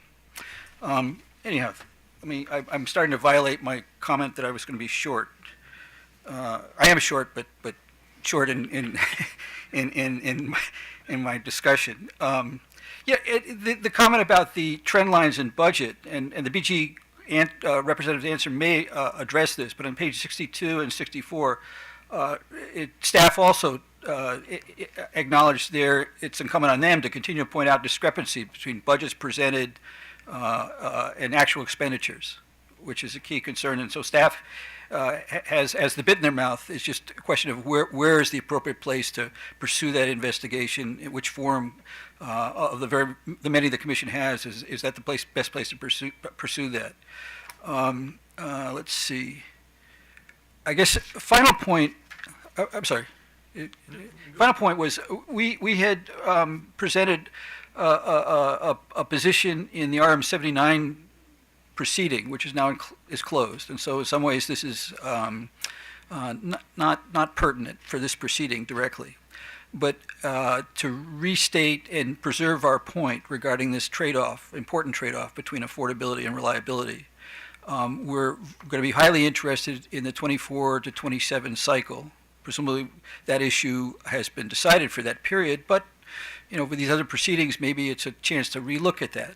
Also, it looks like in the 2020 to 23 cycle, before my time, that there were budgets that were vetted at some level by the Commission and the utilities, making this linkage between incremental reliability and cost that were set for the period. Perhaps this is my ignorance, but something similar, I'm presuming, will occur for this next cycle of improved reliability metrics. We'd be very interested in participating. If it's already happened, then shame on me. But because there again, it's very important. I'll look forward to try to better set this balance between incremental reliability, obviously important, but also balancing it against affordability. Last question, and this is my naivete. The standards for the EDCs are bespoke, and I'm assuming there's a history there. There's explanations from the topography, population, and situations of each of the EDCs. But it makes, when we say there's a yardstick applied across the Maryland EDCs, it's somewhat difficult to really pursue that because each EDC has its own SAFE and SAIDI metric, probably for good reason, but it makes it very hard, a comparative. The only real sort of insights we got, and again, subject to the limited information that are available in this proceeding, was the trend analysis across each company. In other words, time-wise, instead of across the fence, if you will. Anyhow, I'm done. Any questions? I'm free to prepared to answer if you have them. So, Commissioner Fleshman? I think maybe this is just an observation. I think your questions are interesting ones. I just think that they're beyond the scope of this proceeding. A lot of what you're asking deals with adequacy instead of security, and adequacy, I think, really is in it. It needs to. The thing is, everything is related to everything, and at some point you have to draw lines, or you can just get swallowed up in a process. And so, from my perspective, I think these are issues that are more appropriately addressed in a different proceeding, and not in this one. Commissioner Richard? Thank you, Mr. Chairman. Yeah, I was kind of thinking the same thing. Obviously, you used the word prudency a couple of times, so I'll go no further, but I think there will be other proceedings coming up that may allow us to maybe delve into that more.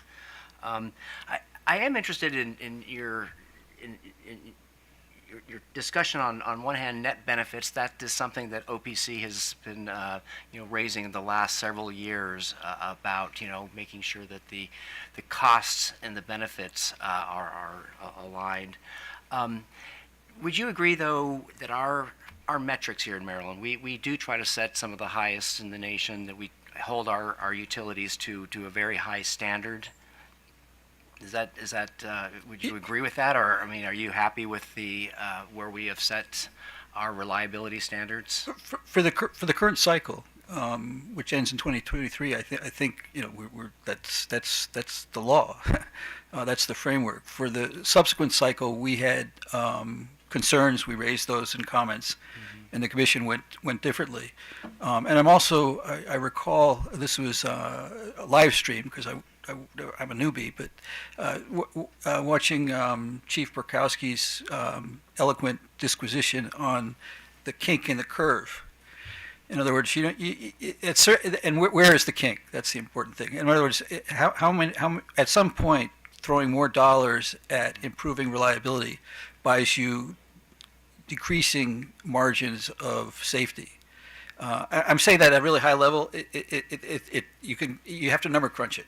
And I'm not an engineer, unfortunately, as well, so I'm taking you down a rabbit hole in some ways. But where that kink is, it's out there, and it should be a principle that in a future proceeding perhaps gets defined and is a guidepost for commission action. But to the other commissioner's comment, I acknowledge that's not really ripe for this proceeding. This proceeding is focused on different things. And in my preamble, I acknowledge that I understand that, yeah. Is that responsive? Yeah, I think so. I was just trying to make sure I, reconcile my own head, the position of OPC as far as, meeting the standards, but also keeping in mind net benefits and costs. And so I didn't want to read too much into your testimony, unless I should, about you raising concerns about trends, because at this point, all the utilities are meeting the metrics for the state, and sometimes raising a question about anything other than acknowledging that may imply some type of action needs to take place. Do you see the standards as adequate for the state, now, and do you think that there should be some additional action taken by utilities? Given the fact that they have met the standards, but you specifically point to these trends. You're putting me on the spot, and no, fairly so, because I raised. Well, no, the it's very important, I think, Yeah, to understand OPC's position on this, yeah. because again, over the last several years, they've raised the conscience of the commission about, again, net benefits. I think the current standards are that's the framework the utilities have to act within, and they have an obligation to achieve those standards, and they've done it this year. The 24-27 cycle, again, we were overruled. I think we may have a different view. Hopefully that's responsive. Yeah, thank you. Thank you, Mr. Chairman. Commissioner Barve. Thank you, Mr. Chairman. So I just want to be clear. I read your statement, and I'm an accountant. Of course, I love to follow trends as well. But just to be clear, you're not alleging like a catastrophic type underinvestment or anything like that. You're not saying anything like that. Yeah, we're not. I don't think we're claiming anything catastrophic. Okay. I guess it's if there's a deteriorating trend relative to the established metric, it raises questions, and behind that, which isn't again ripe for this proceeding, if there's large variability in CAPEX or O&M directed at this target, that's a concern. The remedy is like as I've described and has been pointed to by some of the commissioners, is another form most likely. Well, but no catastrophic. Okay, good. I mean, I'll just say that it is important to look at the big numbers, but it's also, what I've found in financial accounting is that sometimes you can get carried away with that sort of analysis, and that really what's needed is to drill down into the details of why things are occurring functionally. And it could just be I'm not saying that this is the case in this instance, but it could just be that less money is spent because economies have been found that make that prudent. But I will just conclude, Mr. Chairman, by saying that I'm new to this and I don't have a good feel financially for where the trade-offs lie. But I appreciate you pointing out these trends, and it's something I'll keep an eye on and analyze personally in the future. So thank you. Commissioner O'Donnell. Thank you, Mr. Chairman. For the Office of People's Counsel, we've seen a trend in the energy sector where parent companies of regulated utilities are divesting of other what I perceive to be very lucrative assets. I'll give you an example. Right here in the Mid-Atlantic region, two major energy players, one, Dominion, has divested of its remaining share in Cove Point LNG export facility. They just invested $4 billion in that facility, but they sold the rest of it to Berkshire Hathaway. Done, out. The reason given? So we can focus on our core value or core competency, if you will, of regulated utility business. Similarly, Exelon basically spun off all of its generation assets, which are significant, including its nuclear fleet, for the same stated purposes over two successive chief executive officers. One is from Maryland. So I know this is occurring across the country with these big companies as well. It's not just here. Has the Office of People's Counsel come across through either NASUCA or your leading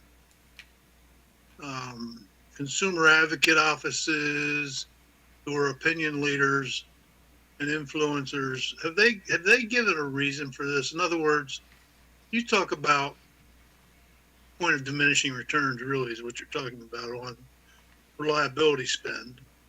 But there are many other spends in the regulated utility sphere. And it is very lucrative. obviously, or these companies wouldn't be divesting of these major assets. So we can speculate, and I have my own opinion as to why that's happening, of course. But I haven't been given anything to hang my hat on where something definitive has been agreed to and accepted as conventional wisdom in this regard.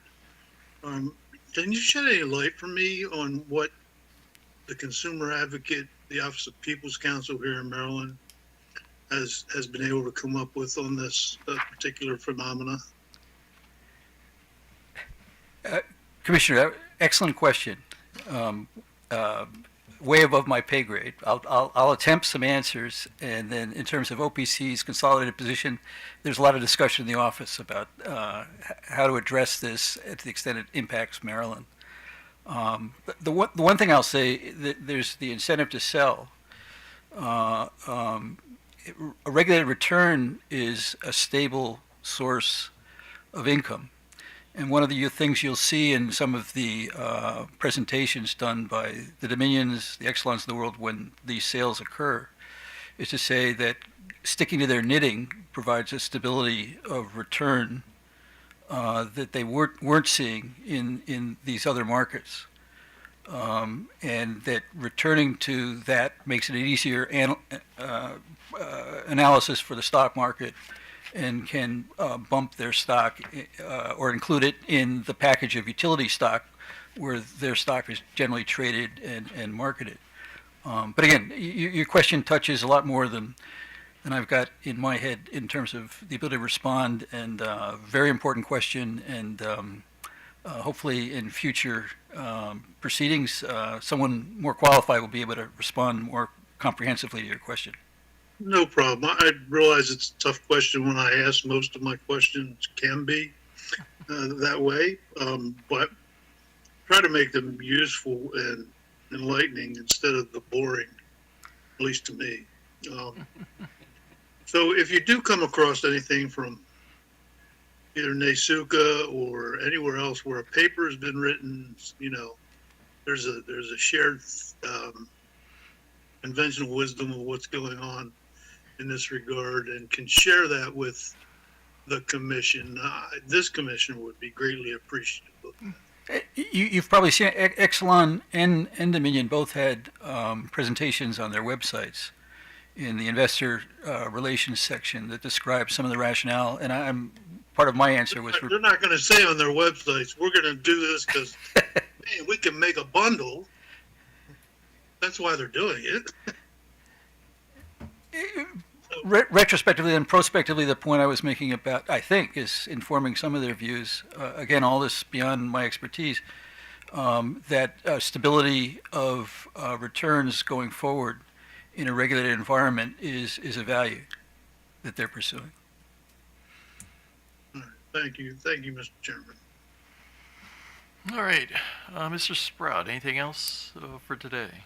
At this moment, if there are any additional comments from outside parties, we can open those. I don't believe there are any, so. Is there anyone in the room who seeks to be heard? Seeing none. So we will take this under advisement and be issuing an order